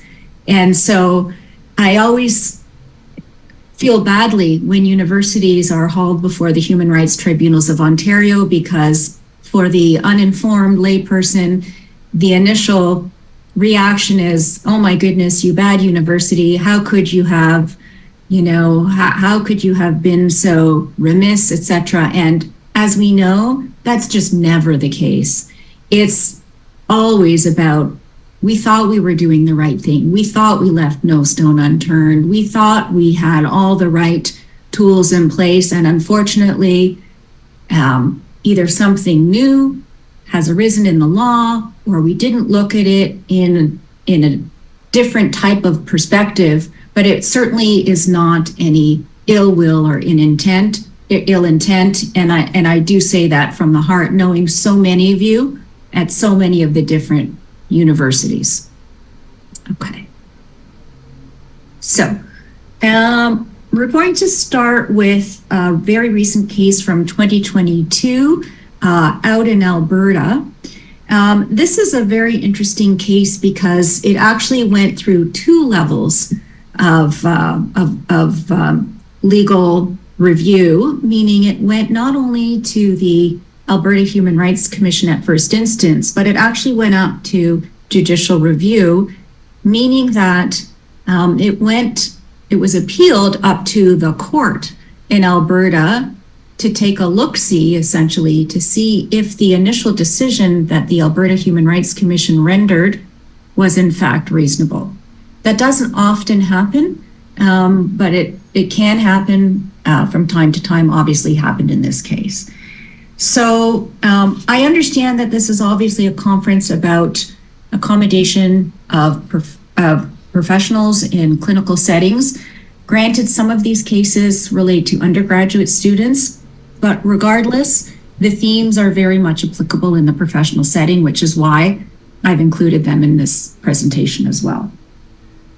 So this is an undergraduate student at Mount Royal University out in Alberta who had a mental health disability. And that person was accommodated in the normal course and did actually quite well in their first 3 years in the undergraduate program. Unfortunately, in the 4th year of the program, they manifested themselves in such a way as to be extremely disruptive to most notably the people in the accommodations offices and the professors who were all trying to help them. I'm sure we've all been in this seat before where essentially 2% of the students take up 98% of the time.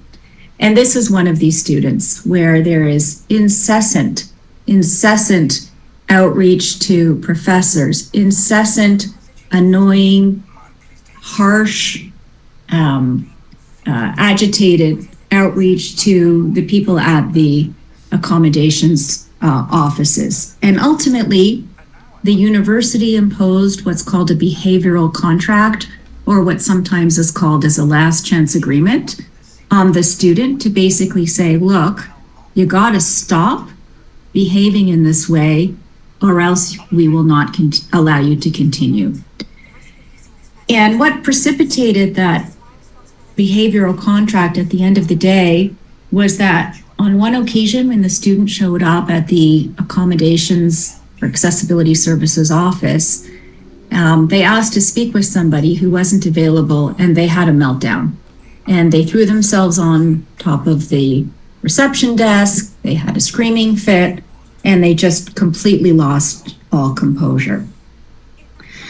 So the student, this behavioral contract was imposed on the student, and the student refused to engage and ultimately filed a complaint at the Alberta Human Rights Commission against the university, alleging failure to accommodate.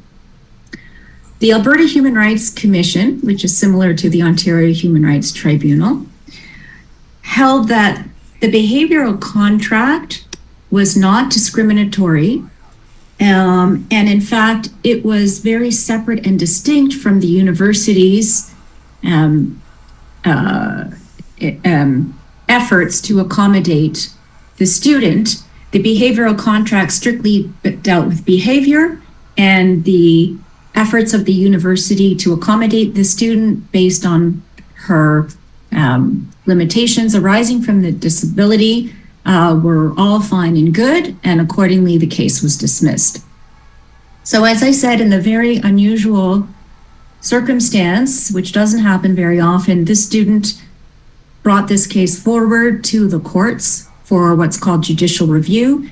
It is a panel of 3 judges who will sit and hear the case to decide whether or not the decision of the Human Rights Commission in Alberta was reasonable. And this doesn't happen very often, but the court actually agreed with the student and determined that the decision that the Alberta Human Rights Commission made was unreasonable. And the reason why I say it's very uncommon is because the courts take the view that they give deference to the lower body human rights tribunals or human rights commissions because this is their area of expertise, right? This is what they do day in and day out, is to hear and assess cases dealing with potential discrimination. So unless the decision is what's called legally patently unreasonable, the courts will not intervene and will leave the expertise to the lower level. However, in this case, the court found that actually the decision was patently unreasonable. Why? They said that the behavioral contract was not imposed in good faith, and that really what it was disciplinary, and as such, it should have proceeded through their typical code of student conduct. procedures, which, as we all know, mean that the student is actually called before an internal body at the university, a disciplinary panel. The student has the right to be represented, to make submissions. They have the right to cross-examine and be cross-examined. It's almost as if it's a mini trial with full due process afforded to the student. And this didn't happen. Instead, they simply imposed this behavioral contract on her and tried to cloak it as a form of accommodation, which the court was not at all buying. They also said that if it was a proper form of accommodation, then it was inherently flawed because why? A few reasons. First of all, the student's input should have been part of this accommodations process, as it always is. And as we all know, accommodation is a collaborative process. It takes a village to accommodate, including, of course, the student, the university, the healthcare providers, etc. However, in this case, Mount Royal did not reach out to the student to get their input into this behavioral contract. Secondly, there was no medical evidence to substantiate the behavioral contract, either from a healthcare provider or otherwise. And similarly, the university tried to rely on the contract because the students' constant outreach to the university's resources they defined as undue hardship, except they didn't provide the evidence. And remember what I said a few minutes ago about the undue hardship defense. It's not a back of the napkin sort of gut check. It's an actual objective assessment of whether or not we've reached the undue hardship element. And in this case, the court found that the draining of resources excuse, I'll call it, was completely unjustified. And they also ended the decision with, essentially a bit of a slap of the wrist to the university by saying, look at, yes, the student had a meltdown in the wellness office, but isn't that what the wellness office is there for, to assist students who are in distress and not to penalize them? So needless to say, that case didn't go well for Mount Royal, but certainly a great learning tool for the rest of us as we contemplate imposing behavioral contracts on our students, in what form, how we do it. Again, process is so critical, making sure I's are dotted and T's are crossed. And look, there will be times where behavioral contracts are very important and a good tool. They just need to be imposed for the right reasons and in the right process. Okay, so on to the next case. So this is a case involving CDI College, again out west in British Columbia. This is also fairly recent. It's a 2020 case from the British Columbia Human Rights Tribunal. So again, similar to the Alberta Human Rights Commission, similar to the Ontario Human Rights Tribunal. So this case does involve a professional student. This student was in the dental assistant program at CDI College. They were a student from Iraq. They were in their 50s. And this student had several disabilities, including both a hearing disability and they suffered from PTSD. So unfortunately, in this case, one of the student's professors, and again, I don't get it because it wasn't for religious reasons, but for whatever reason, this professor refused to wear the FM receiver to help the student be able to hear better because of their hearing disability. There are other reported cases out there where professors refuse to wear the device for religious reasons, and that's a whole other kettle of fish that deals with the balancing of human rights and how we navigate that and how we find other solutions, because we need to respect both human rights grounds of protection. This isn't that case. This professor simply refused to wear it. The professor also, for some unknown reason, lowered one of the grades on one of the students' exams. That having been said, on one occasion, actually on two occasions, the student had heated outbursts with the professor in the classroom that were quite alarming. And the student ultimately was dismissed from the program. Student then brings a case forward to the British Columbia Human Rights Tribunal alleging discrimination, actually based on three grounds. On the ground of age, because as I mentioned, he was in his 50s. He was claiming perhaps it was because he was an older student that he was being discriminated against. He also claimed discrimination on the basis of disability, of course, his hearing impairment. And third, based on ethnic origin, being that he was from Iraq. So, the tribunal assessed this case very carefully, like it always does. And just to pause here for the moment, for those of you who haven't had the pleasure of going to the Human Rights Tribunal as likely a respondent in a case, it is a very serious and court-like proceeding. It isn't in a courtroom per se, but it is in a I'll call it a boardroom type scenario at the Human Rights Tribunal. Witnesses are sworn in. They either affirm or they take an oath. We call evidence. We cross-examine witnesses. We make opening and closing statements. We tender volumes and volumes of documentary evidence in advance of the hearing. We tender witness will say statements. So it's a very as I said, serious judicial process. So, and it takes a long time to get there, and many, many months of preparation.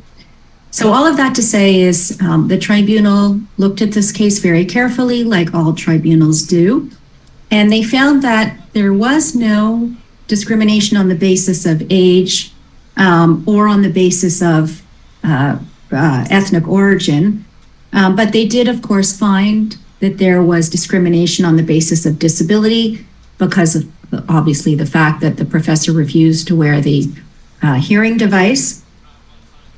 Interestingly, though, they did not find discrimination on the basis of disability as it related to the PTSD. And just a bit of a background, which I forgot to mention at the beginning, the students suffered from PTSD because, as I mentioned, they came from Iraq and they had lived through, I think, 3 different wars. Obviously, it was extremely impactful on them and resulted in the PTSD disability. But what happened with this particular student and why the tribunal did not find discrimination on the basis of disability is because although the student clearly had these outbursts in class and believed that they were thrown out because of the outbursts, which in effect were a manifestation of the disability, which is not right, which is a breach of the British Columbia Human Rights Act. The problem was an evidentiary one on the student side this time. Usually the problem is the evidentiary, scant evidentiary information on the university side, but in this case, the student was self-represented, meaning they did not have a lawyer, which was most unfortunate. But actually, as it happens, most litigants at the Human Rights Tribunal are not represented by a lawyer because they don't need to be. And so they often just go on their own. It's too expensive to hire one, etc. But what happened with this student is that they never provided the evidentiary proof to establish that they actually had PTSD. It was just something that they themselves said that they had. And when they ultimately tendered a note, it was literally on the last day of the tribunal hearing. And the note itself was extremely scant. So it was just a one-liner confirming that the student had PTSD, but it didn't go on to also say, which would have been critical to establish the student's case, that one of the manifestations of the PTSD are outbursts, and that in this physician's opinion, the outburst that happened on such and such a date in class was in fact as a result of the disability. So this was all about a lack of evidence on the student's part. Okay. So next case. Okay, so this again, another case from out west, also fairly recent, 2021, again in Alberta. So this one does again relate to a professional program. It was a nursing program at the University of Alberta. This student had a traumatic brain injury, which was accommodated. And then after a couple of years or so, the student was diagnosed with POTS or POTS, which is that syndrome where if you stand up too quickly, you end up fainting. So the student did not advise the university when she was diagnosed with POTS that she was in fact so diagnosed, nor did the student ask for accommodations at the time. However, fast forward the following year, she tried to ask for retroactive accommodations, saying that she had this a year ago and didn't receive appropriate accommodations for that. So when she ultimately did poorly, she says that the university ought to now implement the retroactive accommodation. And what she was asking for was the university to bump up her grades by 6%. So I'm just going to pause there for a moment because I think we all are very familiar with the retroactive accommodations principle, which is very much alive and well across Canada. And again, what that generally means is that if a student learns after the fact that they actually had a disability back when that impacted their ability to perform, then the university does have an obligation to roll back the clock and not necessarily grant them a higher grade, but to at the very least let them do, I'll call it a do-over, or retake certain assignments or the entire course, to acknowledge that but for that accommodation, but for that disability that you didn't know about way back when, you would have potentially achieved success. This, though, is very different because the issue is that the student did know about the disability several years back, but she simply did not come forward and make the university aware of it, which does not give her that lever to pull to instigate the retroactive accommodation right. So what we need to remember from this is, when did the student or the individual become aware of the disability? Was it just now? And now we all of a sudden are gleaning some perspective and some light about why we weren't performing well before? Or did they actually know about it and just simply not proceed to request the accommodation? Excuse me, two very different scenarios. The other thing in this case, excuse me just for a moment. The other thing in this case, which gave the the tribunal some real pause to wonder about the bona fides of the student, was the fact that at the same time, while this was all going on and she was not doing well at the university, her mother was incessantly reaching out to the university, complaining about their grading standards. In other words, the mom was very upset because at the university, a 82%, let's say, was a B+, and the mother thought that it should have been an A- because all other universities deem an 82% as an A-. And so really a lot of this after the fact alleged retroactive accommodation was a cloak for the mother of the student being unhappy with the university's grading scale, and the Alberta Human Rights Commission saw through that. So not surprisingly, this case was also dismissed. Okay. Oh, actually, one other thing before I go on to the next case is that the other thing that the commission picked up on is even if there was a new disability, meaning this POTS disease, the accommodations that they were asking for to address them were already being implemented earlier by virtue of the traumatic brain injury accommodations. So the issue here is not that there was a new disability. The issue that the commission looks at and that we as universities look at is what are the accommodations that are being requested because of the manifestations of the disability. And if the accommodations in any event are the same ones that are being requested by virtue of a different disability, then there is no failure to accommodate because those accommodations have already been implemented. The fact that it's a different type of disability at the end of the day is not the relevant indicia of whether or not we're doing things right. It's whether we are implementing the appropriate accommodation, which is the indicia of whether we're doing things right. Okay.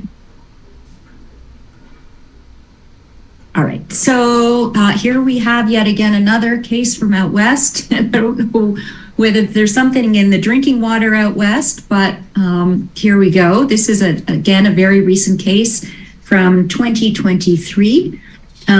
This case is a decision relating to a student in medical school at UBC, still in the undergraduate portion of the medical school program, not yet a resident student. And this student had generalized anxiety disorder to the extreme. So after their second year at med school, the student took a leave of absence to deal with the manifestations of their disability. They then returned in year 3, were having trouble again, and then they withdrew, and then they applied to re-enter. And so this case is all about the re-entering into the program, which does happen, at least in my practice, fairly frequently, although one might not think that, but I would assume that you have similarly experienced these types of scenarios. So this student, as I mentioned, was trying to re-enter, and they were not happy with the terms of the re-entry and went to the Human Rights Tribunal to complain that they were being discriminated against on the basis of their disability. The university and the student actually came to a settlement about the terms of the re-entry so as not to go forward to a formal hearing, which, by the way, is always on the table and always an option. And also, by the way, most cases do settle. So notwithstanding the very lengthy presentation I'm giving today about all of these crazy cases which have gone to hearing, you can all take a deep sigh of relief and sleep through the night very calmly when I let you know that, in fact, probably, I don't know what the actual number is, but the overwhelming majority of cases settle long before they get to a hearing. And it's only the very, very few cases that go to a hearing.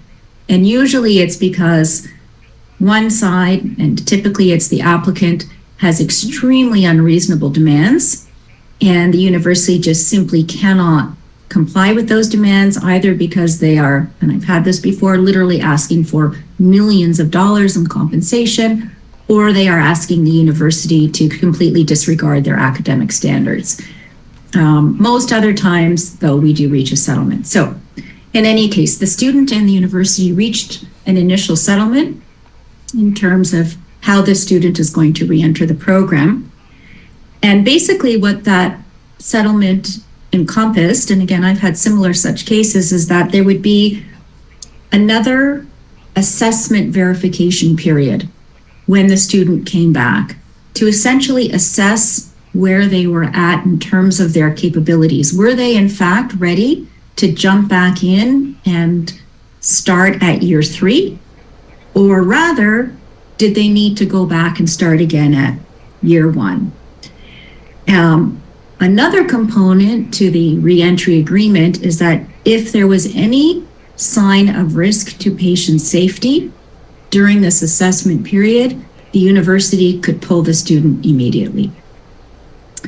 So not surprisingly, and the reason why we ended up at the tribunal is because the student did go through the assessment period, but unfortunately their performance was so distressing to rise to the level of causing risk to patient health and safety.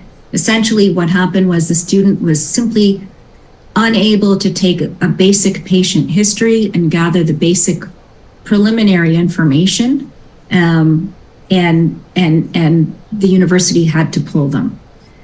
So the student went ahead and filed a second human rights complaint alleging a breach of the first settlement, saying that the assessment verification period was discriminatory in and of itself. He said that for the following reasons. He said, first of all, that when he was being assessed during this period, the university used volunteer patients as opposed to standardized patients, which are the patients they typically use to test students on. And he said that the volunteer patients were much more difficult to work with than a standardized patient, who are basically patient actors. He also said that discriminatory comments were made in some behind the scenes conversations about him, which predetermined that he was going to fail. The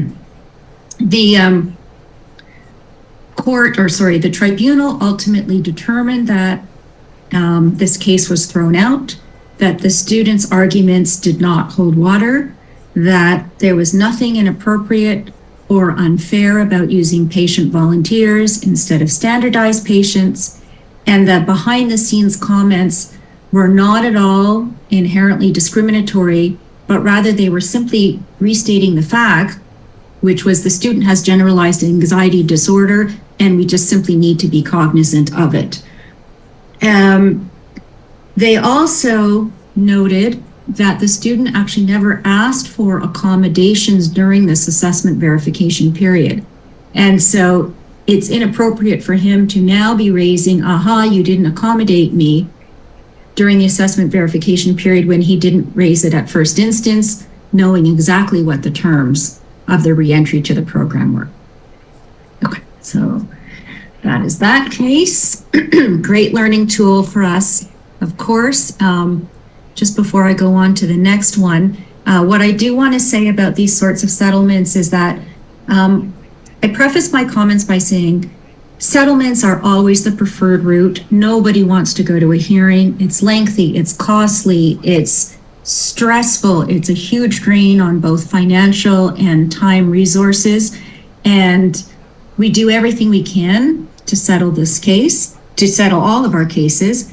However, where I always pause is in these types of settlements, meaning settlements that require ongoing involvement of both the parties in an ongoing type relationship. And the only reason I'm a little bit cynical about them is because I've seen them fall apart so very often, because unfortunately, there is a lot of bad blood, for lack of a better term, already between the parties. There's a lot of distrust, there's a lot of bad feeling, and any sort of continued engagement, unfortunately, often just doesn't work. Okay, next case. This is a decision from 2023, again from out in Alberta. This one essentially dealt with the fallout of COVID and how to deal with remote assessments. Again, obviously COVID is over, but I think there are still likely a lot of requests for either remote learning or remote assessments, and this is a great learning tool for that type of accommodation. So this student wanted accommodations for both print textbooks and for print exams. The print textbooks one was easily dismissed by the tribunal because the student just simply did not fill out the appropriate forms to request this accommodation in advance, even though the university had sent them the forms. They went out, spent the money on the textbooks, wanted the reimbursement back, and the university said, no, that's not how we do things around here. And the Alberta Human Rights Commission agreed that that was fair game. In terms of the print exams, so what happened before COVID was that the student had always asked for print exams. They were remote learning, so the university would arrange for a host university in a different province. They would ship the exam. Someone from the other university would proctor the exam. They would send it back. All was good, no issue. Of course, COVID hit, so nobody could take exams at another location because everybody was sequestered at home. So the university said, well, okay, you're going to have to take this exam through our typical exam, or through the computer, through our typical exam monitoring processes, and we're going to have one of these proctor services proctor the exam via computer. The student refused that, saying they were not comfortable with a proctor recording what they were doing during an exam, refused this sort of accommodation, ultimately was failed out, raised the complaint at the Human Rights Commission, and the university was successful. The tribunal, or the commission rather, held that the efforts that the university went to and the offer of accommodation that it made in these circumstances was absolutely acceptable. They reiterated the often repeated quote that accommodations need not be perfect. Accommodations need not be what the student demands. Accommodations need only be reasonable, and these were reasonable accommodations in these circumstances. Okay, next case. Okay, so as I say here, this is an oldie but a goodie. So this is way back from 2011, but some really great fundamental principles for all of us to remember, to refresh, to keep in the back of our minds. So I don't know if we have anyone on the call here from York University, but Joanna Rainbow, who has been internal counsel to the university, handled this one. She did an outstanding job. And again, this is a great precedent that I often rely on. So this case is one in which I often call it one of those, really, this is such nerve of the student to bring this forward to the tribunal and to cause the university to expend such vast resources on it as to be completely mind-boggling. And again, just another, I'll call it fun fact. Unfortunately, there are no cost consequences at the various human rights tribunals across the country for the loser of the case. So in other words, in a courtroom, the person who loses the trial has to pay a significant portion of the legal fees of the winning side. There is no cost consequence at human rights tribunals, which again is a unfortunately huge reason why many students or many people come forward and file complaints, because essentially, other than it being a public decision, which is not a great thing, but other than that, there are no financial consequences to bringing forward a case and losing. Okay, so this case involved a visiting student to York. So as you all know, a visiting student means that they are actually, their home university is elsewhere. In this case, it was New Mexico. This student was coming for a short stint at York as a visiting student in an undergraduate Bachelor of Arts program. And this case is all about the student insisting that the university not only accommodate, I'll call it in the normal course, by, the student had a learning disability. So the normal course is, extra time, quiet room, more detailed explanation with respect to assignments or exams, etc. But this student insisted on subject matter tutoring.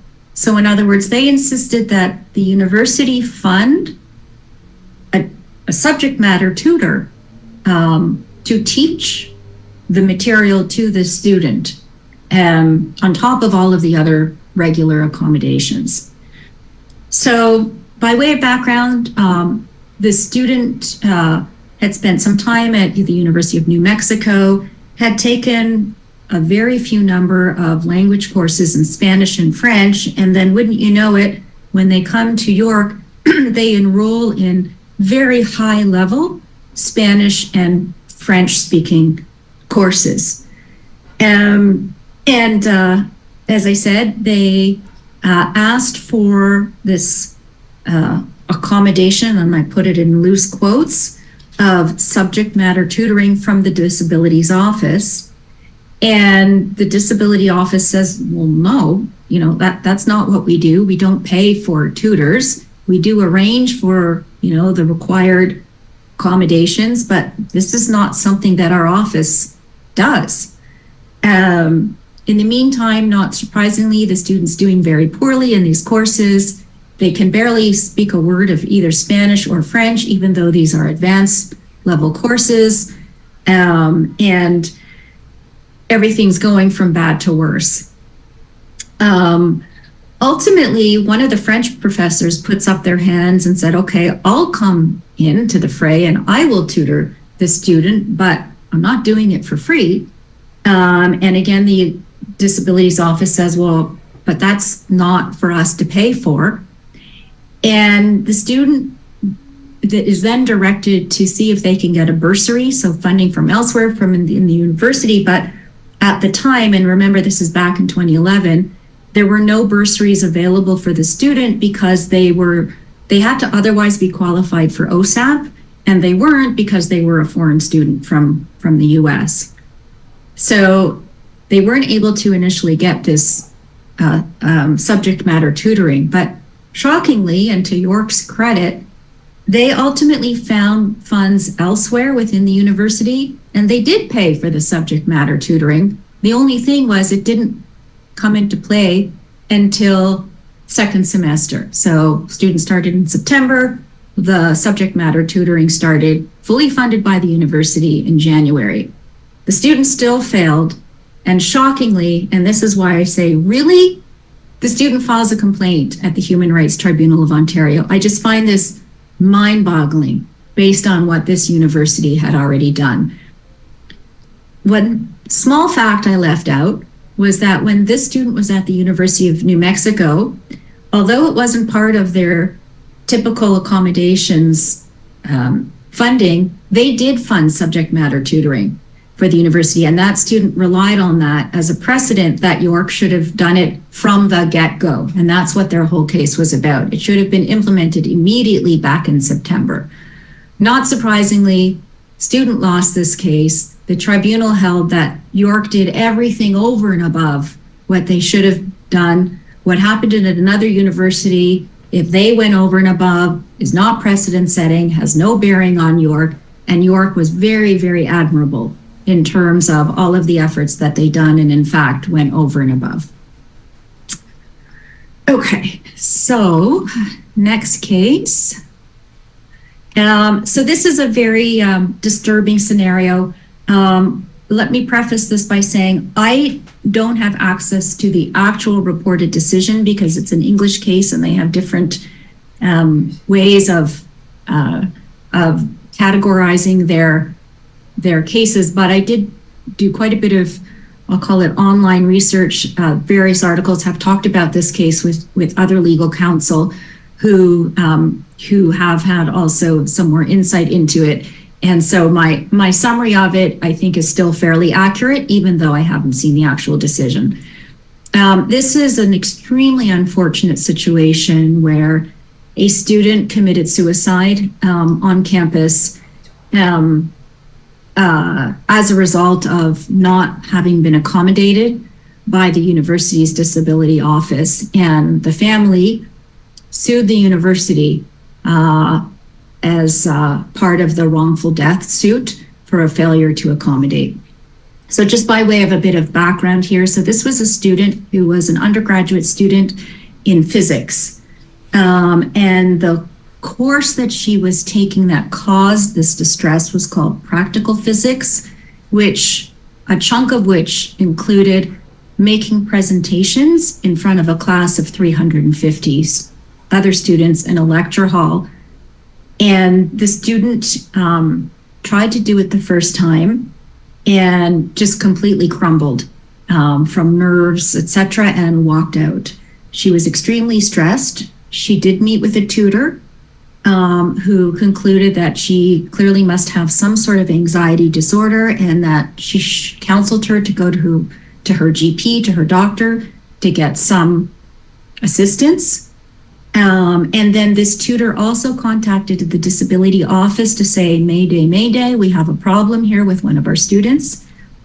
The disability office did email the student to see if they could assist. The student didn't reply, but then again, the disability office never bothered to follow up again, to reach out and say, you know, are you okay? Do you need some help?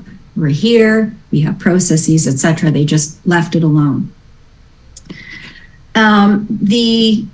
Another person who was amazing got involved, which was an administrator in the physics department, and she took it upon herself to alert the wellness office at the university to this potentially alarming situation, and they similarly didn't follow up with the student.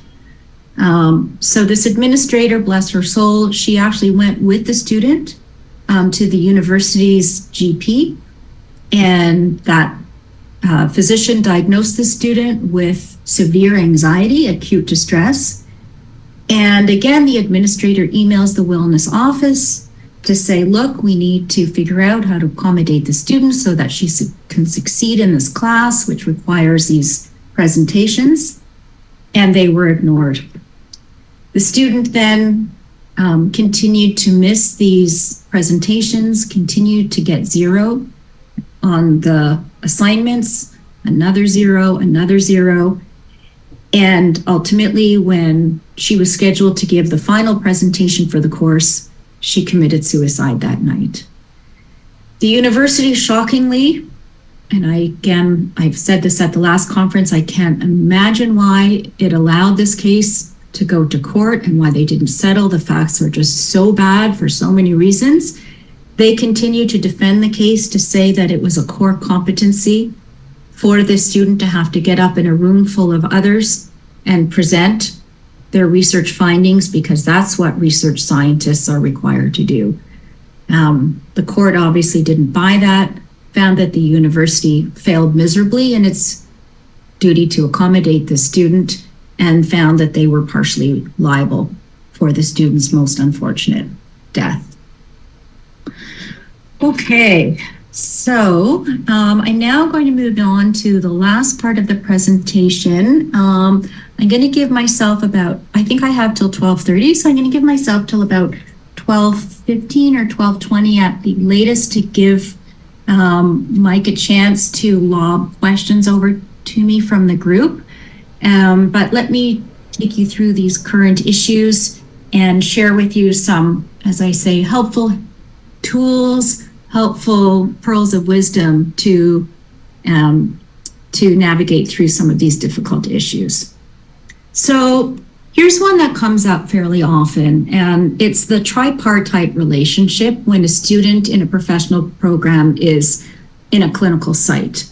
And that often happens, of course, because that's part of a professional program, whether it's in a hospital, a dental clinic, a classroom, whatever the case may be.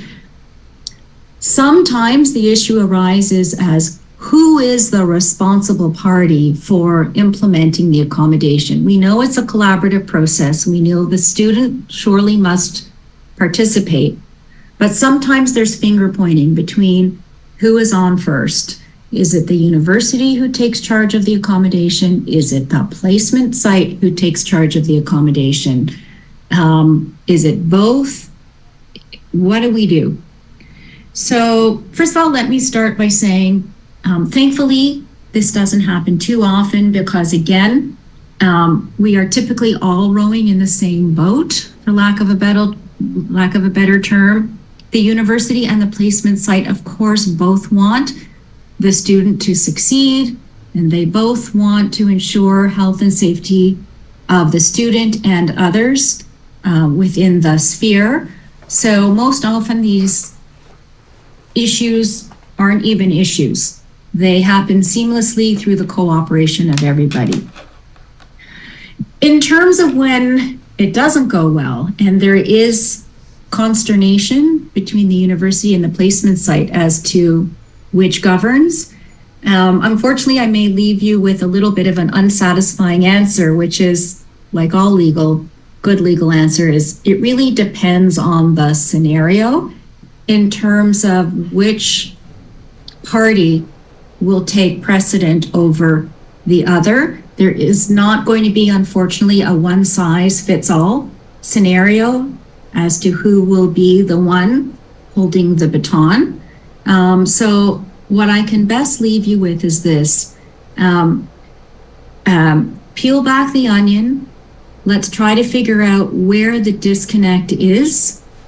What is in everyone's best interest, including the university, which obviously has an overriding duty to accommodate students in their academics, as well as the placement site, which has an overriding duty to accommodate the people that they are serving, whether it's other patients, other clinicians, etc., and work together to try to resolve this so that we are all, in fact, rowing in the same boat.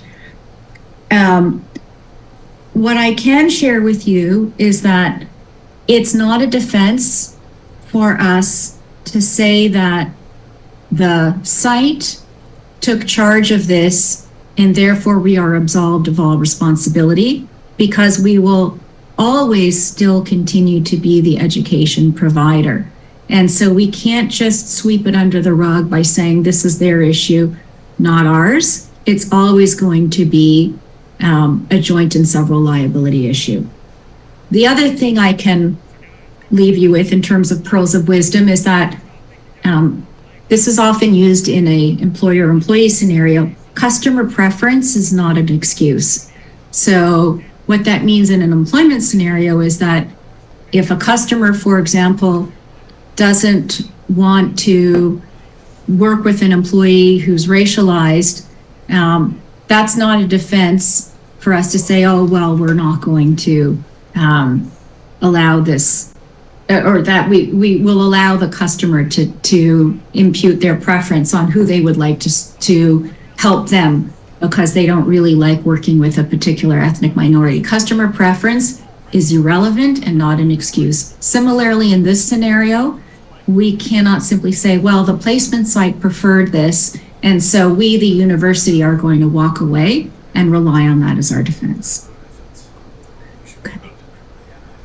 Next issue is, who bears the cost of program delays? So this is an interesting question, and again, one in which there isn't a one-size-fits-all scenario. And what I mean by this are, these are the scenarios where students, because of their disability, can only take, let's say, 2 courses per term or per year instead of the regular 5 courses. And so it takes them much longer to complete their program.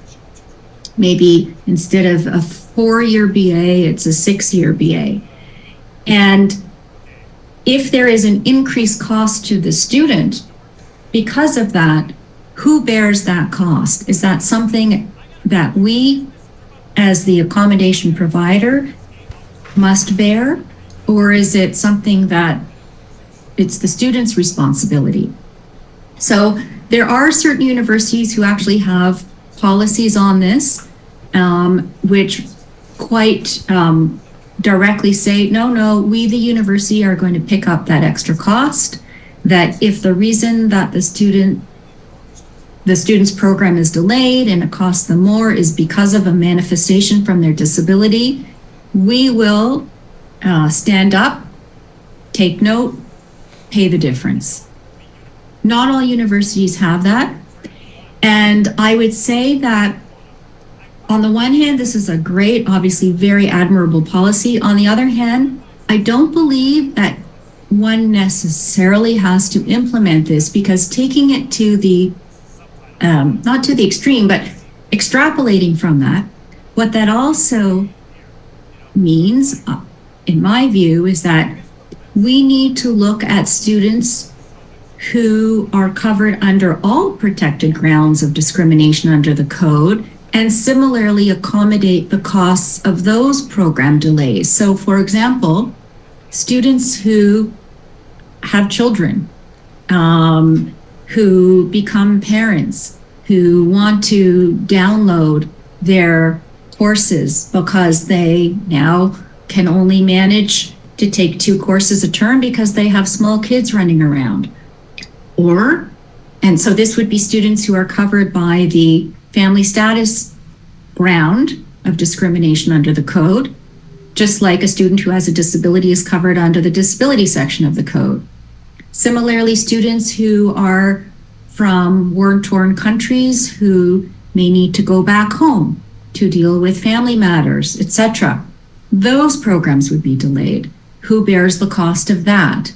So we need to be uniform in our approach in terms of all protected grounds of discrimination and not necessarily treat one better or worse than another. And so all of that to say that if at the end of the day, the university decides, look, this is going to cause undue hardship to us because we are now going to be required to fund extended programs for a much greater group of protected students than we otherwise contemplated, I just ask you to pause and think about that as a possible theory to consider when you may be instituting university-wide policies.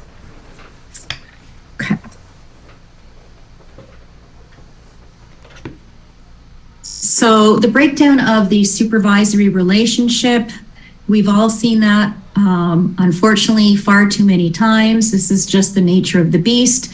It's a very personal relationship. There's a lot of stress involved in master's programs and PhD programs, and this happens. And so again, who is responsible for next steps in terms of finding a new supervisor, repairing the relationship, getting things back on track, etc. This happens quite often. Again, no one size fits all. It's always going to be fact dependent on how we address these. But what I can say is we should probably divide up our analysis into 2 different silos. If the breakdown of the relationship is simply a personality conflict, then my advice would be that's not the university's, if the student is misbehaving, that's not the university's obligation to find a new supervisor. On the other hand, if the breakdown in the supervisory relationship is because the thesis supervisor is not adhering to appropriate accommodations requirements, then yes, absolutely, it would be on us to find a new supervisor, hopefully sooner than later. Okay, so basically, who is driving the process? And as I said, as we all know, it's a collaborative one, but at the end of the day, it is you who is driving the process in terms of accommodating students.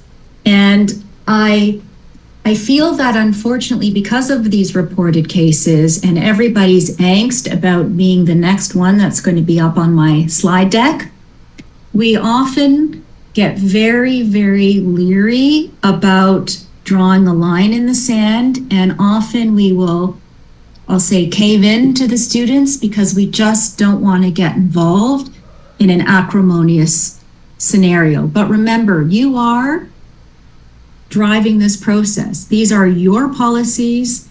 These are your types of accommodations that you are working with the healthcare providers and able to either provide or not provide. And we always have to remember, what is the right question we're asking ourselves? The question isn't what is the disability and how it's affecting the student.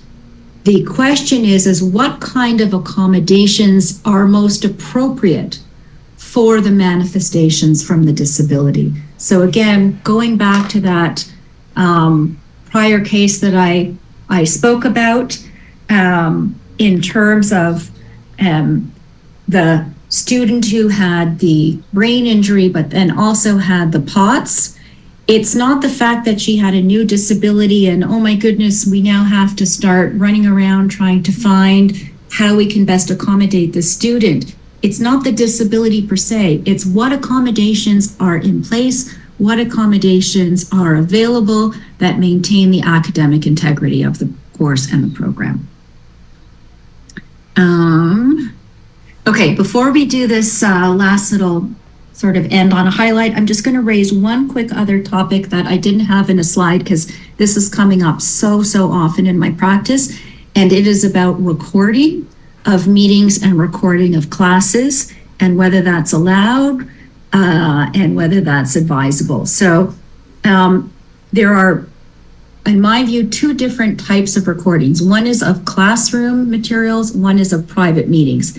As it relates to classrooms, it is permissible, but remember, there are copyright issues, and so we need to have proper agreements in place with the professor and most notably with the student who understands the breadth and depth to which they are allowed to use and not disseminate these recordings because they are copyrighted. Then there are the more difficult ones, which is the recording of meetings, for example, between you and the student when they are coming to seek your assistance and whether that's permissible or not.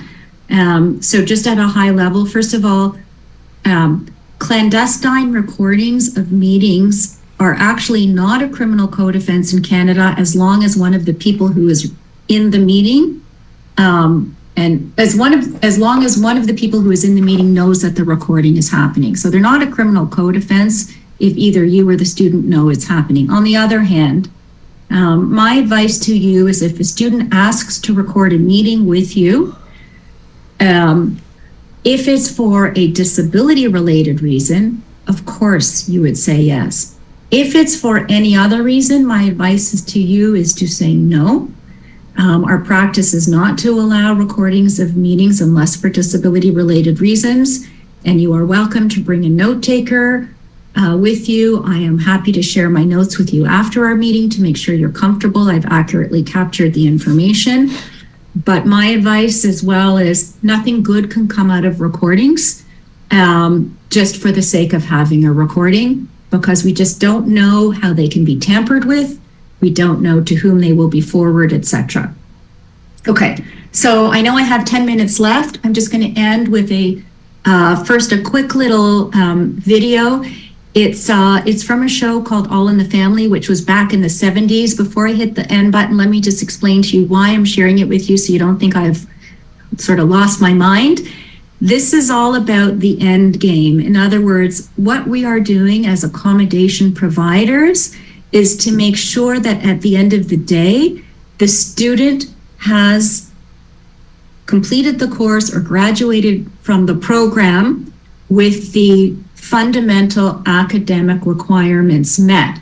We may have different ways for the student to get there and allow the student that leverage by way of accommodation if they have a disability to get there. But at the end of the day, they still have to have one sock on each foot and one shoe on each foot. So with that, here's a little levity to end the session before the questions.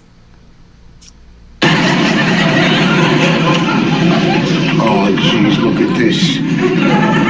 Rip Van Meathead.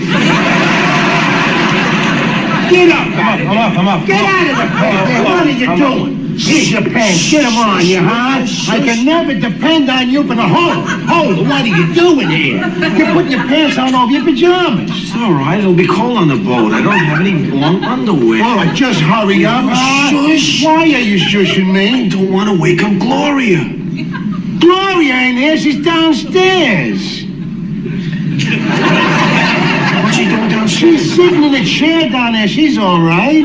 How do you know? She told me. What'd she say? She said I'm all right. Will you hurry it up, please? Oh, I was worried about her. Last night she wouldn't talk to me. It was like there was a pane of glass between us. Do you know that we don't catch that fishing boat? There ain't gonna be no deep sea fish. You will have to stay on the dock with the old people here. Hold it. What are you doing here? What? What about the other foot? There ain't no sock on it. I'll get to it. Don't you know that the whole world puts on a sock and a sock and a shoe and a shoe?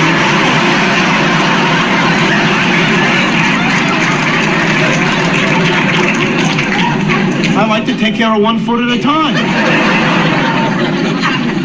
That's the dumbest thing I ever heard in my life. It's just as quick my way. Wait a minute, that ain't the point. You see what I don't keep doing it. Listen to me. Suppose there's a fire in the house and you gotta run for your life. Your way, all you got on is 1 shoe and a sock. My way, you got on a sock and a sock. You see, you're even.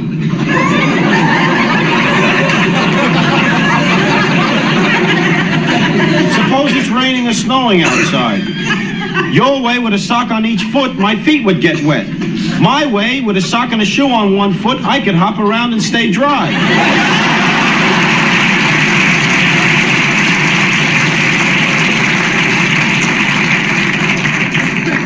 I think you've been hopping around on your head.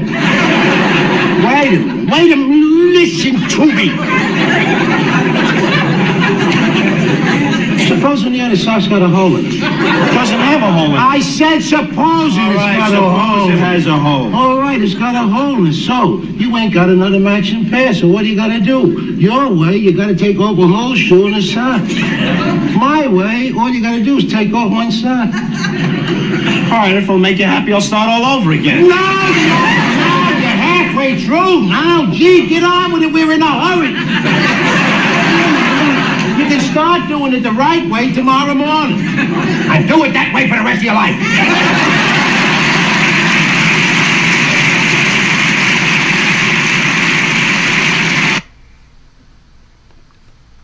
All right. So, again, all meant in the form of a little bit of levity to lighten up some of the heavy topics we discussed, but it's all about getting to the end game. There may be different ways to get there, but we're all good. So, Mike, I think over to you, or is it to me to deal with questions? I think they had me doing the Q&A. Sorry, but if you look at the Q&A, there are a lot of really great questions here.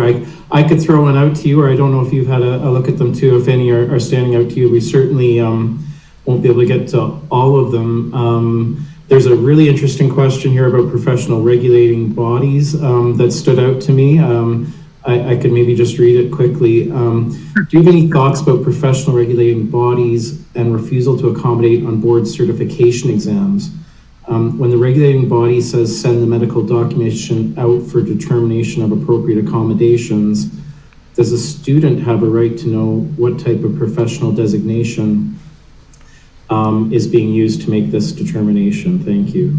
Yeah, no, great question. So in fact, there are reported cases actually about the LSAT, which is a little bit different than the professional regulating body, but it's a standardized exam that's obviously taken across the country for entry to law school. And there's all kinds of cases about their failure to accommodate students appropriately. In this case, and clarify for me, Mike, so if this is, for example, like a CPSO, professional regulating body, let's say asking for medical documentation to address accommodations. So is the question about what we as the university can supply, or what? Clarify it for me. I think, and I'm not sure who asked the exact question. They might be able to pipe in and help us out, but I think it's an example might be, and I'm not picking on any particular professional body, but let's say students have to write bar exams. We'll use something from your profession. Students have to write bar exams with the Law Society of Upper Canada. Sometimes those students will ask for accommodations for those exams. Yes. And often there's discussion back and forth between the student, the Law Society, or any other regulating body, and the student around what accommodations have been supplied by the post-secondary institution. I can't say this has been the case, and I'm just picking on one particular profession. I've never actually seen this with this, but I have seen this in other professional bodies where they will ask to almost do a whole review again of what the accommodations are, even though the university has done that review and been supplying those accommodations, and asking the student to go through quite a bit of secondary review and documentation being supplied to that body to then determine accommodations. So I guess the question flowing from that is what type of sort of transparency or rights would that student have in that process to understand who's reviewing the documentation, what their professional qualifications are, Sure. what their training is to review that and come up with an appropriate accommodation plan. I hope I've Right. done justice to the person who asked that question. No, I got it now. Okay, so perfect. So, it's the same basic principles that applies across the board. Basically, is yes, the body administering the bar admission course absolutely has the right to ensure that the requests for accommodations are legitimate and up to date. What often happens is that they do ask from the student to confirm what accommodations they were provided for at the university, but they may be out of date in terms of the professionals that the bar admission course use to assess. Does the student have the right to know who specifically it is? I suppose they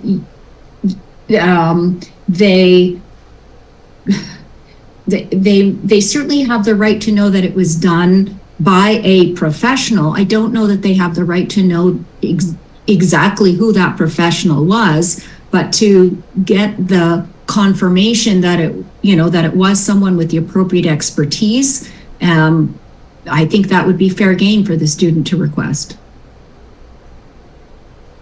Next question. And thanks, Suzanne, for, I think I got it right from the sounds of it. So that's great. Coming back to an earlier point in your presentation, you were talking about the duty to inquire, sorry. Yes. And a question, I think, possibly flowing from that, about your thoughts around, excuse me, sorry, I just lost my question quickly. What are your broad thoughts on the duty of the student to participate in an accommodation process, specifically in cases of perceived disability? Yeah, so this is a very common scenario where, professor approaches the student delicately and professionally to ask if something's going on, and the student puts up a blockade and says, nothing, I'm fine, I don't want to talk about it, etc.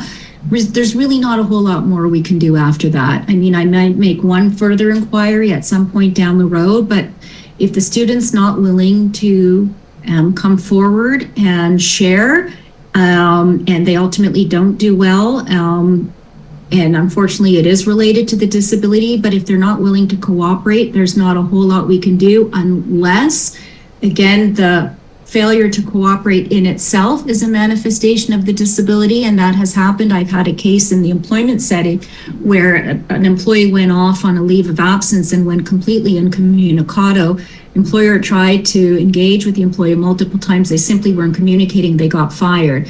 And then the employee came back with a doctor's note saying, well, the reason they weren't communicating was because that was part of the disability. So it really depends on whether the failure to cooperate is a manifestation of the disability or not. There are still a lot of great questions in the chat, but I'm noting it's 12:31, and sorry, you've already been incredibly generous with your time, so we'll maybe just stop there, but we can have a look. These questions are really informative for future sessions and next year's conference, so we'll maybe grab those questions and have a look at them, and they can be helpful down the road. But Siri, thanks so much for coming and being with us today. Every time you speak, and I can say this for myself, and I think anyone that sits in a director's chair and probably an advisor's chair, every time you speak, the world makes a lot more sense again.